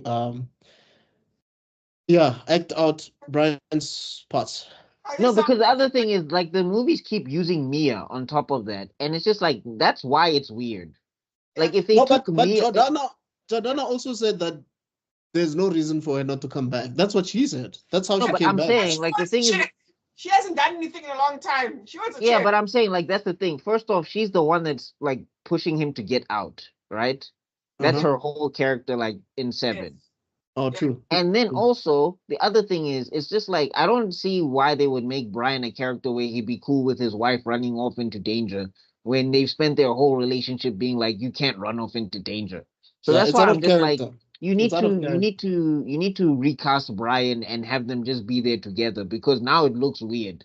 Because also, like, I think it's 9 or something, they have like a family brunch, and Jordana Brewster is there by herself with no child, And Isn't that the anything. one where Brian comes out? Well, Yeah. the car that Brian drives comes in, but we don't see him, and then it No, ends. he's not there. No, that like he comes late to the Brian. Don't you remember? Does he? Yeah. That might be 7. I'm not sure which one that one is. No, at No, the but I'm end. saying, So I'm at saying, the end, but it's like yeah, but then I'm they're like, saying that's is he what I'm coming? saying, Mr. Extraordinary, is like they keep referencing the character, and I'm Right. just saying, like, bro, just recast him and bring him back because I'm just saying it feels weird to see Mia by herself and no child and a bride, and like he's always coming late. Do you Yeah. know who I always thought could be a, a good guy, someone who could actually replace Brian? And I thought about this a long time ago, like just when I heard the news of Paul Walker dying. I actually thought they would actually play brothers in a movie. Let me share my screen quickly. Do you guys know this guy? Do you guys see my screen? Oh, okay, you showed it. Okay. Kevin Ball? Well, Kevin Ball is the character from Shameless. It's a character from Shameless. But Yeah. this guy, for me, actually, maybe let me show you this. I always thought that he could have been a good replacement for. I think if they just get one of his brothers, I think his brothers would probably be a better fit. I just don't know about the brothers' acting chops. Yeah, but I genuinely that's why I think, said- especially when he was when he was Oh, younger. yes. This guy. Acting I chops mean, fast and furious. yeah, because I'm saying, I'm just saying, like, do you need to be really good in a Fast and Furious movie as an actor? Because I can tell you right now, nobody in there is really trying. Yeah, no, I hear you guys, but this guy for me, I think he. Well, he anyway, could I have mean, I'm not really saying they need to pick somebody that I want. I'm just saying I feel like it's weird to watch Mia keep showing up in the movies and like Brian is taking care of the children. Yep. And it's like, this is so Brian is just letting you now he's gonna be on the phone to you like you have to come home to us. You have to get out of the life. Is that what Brian's gonna do now? Yeah. It's just anyway. I agree with you. Like are you telling me that when like everybody knows that Brian's brother is back? Like, not Brian, man. Dom's brother is back. Brian didn't come and be like, "Yo, Dom, what? You have a brother?" Yeah. I never heard about. No, that brother came out. That brother came out the ass. Like somebody was just like, brother. Oh no, you know what it was? He was in all the other movies, but we couldn't see him. Yeah, it was Eisen. Yeah, it's that whole Jason Momoa thing. Like Jason Momoa was in 5 all along, but we didn't see him. I'm telling you, word life. This is basic fastonomics. Anyway, all right, guys, that's all right. Well, yeah, that's it. That's our averages so far are Magnus has got a 5 average. Please share your screen. 5.6. What? Please share your screen. Oh, turn me off. Oh, okay, cool. 1 second. That doesn't sound so good. What you just said right now doesn't sound good at all. I like it. I'm not gonna say anything. Rob leads into the innuendos. That's why I love him so much. Anyway, okay, 5.6 for Tabella. It is a 6.4 for Bach, higher definitely, and then Mr. X is 7.3, and I am 7.3, but a little bit higher, so 7.35. Wait, So, is that the aggregate of all these things? Of the ones we all reviewed, yes. Bruh, is your maths that great that you can just like? No, that's In the bottom corner, it auto counts. Yeah. Oh, I didn't see the auto count. Hey, money well spent. I buy Microsoft full price. Should have lied, Rob. You could have made yourself look like Tej when he starts explaining things. You didn't have to say anything. We could have been like, yo, we need you in everything that we do now. Yeah, all our future hype. Because Ted will grab something. Ted will grab something, and now, like via osmosis, he'll be like, "This weighs about 90 kgs and can connect to the Wi-Fi, and then it has a Bluetooth speaker in the back." Bruh, wait, you just okay? You say so? No, I'm telling you now. Hobbs and Shaw and F8, 9, and 10 are about to bring my aggregate down. Okay, because so far we're actually higher than IMDb, if you can believe it. Who's the highest? Is it Buckmeister? No, it's me. And then it's you, and then it's Buck, and then it's Taverno. In a straight line, actually. What's your aggregate? 7.35. Yours is 7.33. Ah, You can see it at the bottom over there. it's probably because of Tokyo Drift. Yeah, and because of that gap over there. Yeah, but yeah, Perfect light. and then Tabello Right. just a disaster with 5.6. He's below the actual average of the IMDb. Like he hates it more than the rest of the world. Even though there's so much coded representation. Like I said, it's the most hetero. It's the most No, hetero franchise there it's is. like the 300 syndrome. You know, like when you look at 300, like 300 is so macho that it's gay. Yeah. Someone like Meet the Spartans, clearly. I'm just saying, like, even what's his face, Xerxes. If you look at Xerxes, the way he's standing, bro, it's like, all right, okay. I guess you're trying to rizz up Leonidas. Like, you trying to show him that arch, what that arch in your back do? Like, okay. I'm so glad I'm not the only one who saw that. I think we can shut it down. All right, Guys, thank you so much for checking out the 7-Up series. Let us know your thoughts. Do you like the idea? Do you like the concept? We're going to be continuing with the rest of the 3 films hours. Oof, we really went in. next time. And if Zuko joins us, he's definitely going to have the lowest one because he was not there to defend himself with the other films. We're just going to have to continue with him. And do let us know of any other film franchises that you think we should do. Like we said, it has to be at least 7 films in that franchise. Like I think he Star Wars mentioned is out. Star Wars is out. Harry Potter. The sequels. Yeah, I think Harry Potter is one of them that we Yes. mentioned. Alien. Okay. Yeah, Alien. Rocky, but yeah. Yeah. Bum, all those bum. things. Nightmare All right, on Elm so- Street. Police Academy. I think even the MCU, right? We did say the MCU and the DCEU, yeah. Phase Because one, those are phase franchises. Yeah. I don't know about Transformers, but we'll see. That's Transformers. all over the place, but we'll see. But it's All still right. 7 if you are counting the And new it is one. 7 because it's Bumblebee as the side movie. Beast And then it's Morphers. Transformers 1. Yes, and Beast Mode. Because remember, it's 1 till 5, right? Yeah, Yeah. and then it's 2 more. Yeah, 2 more. Then it's 7. Yeah. Transformers 1 is an animated one, though, right? It's CG. Well, No. 3D. no, Michael Bay. That's Michael Bay. Transformers 1.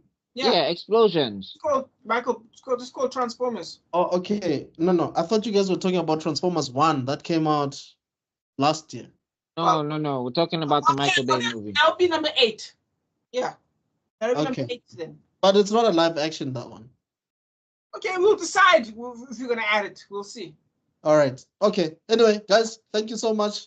Thank you for having for Buckmeister Cool for joining us and Tubulakhala for joining us.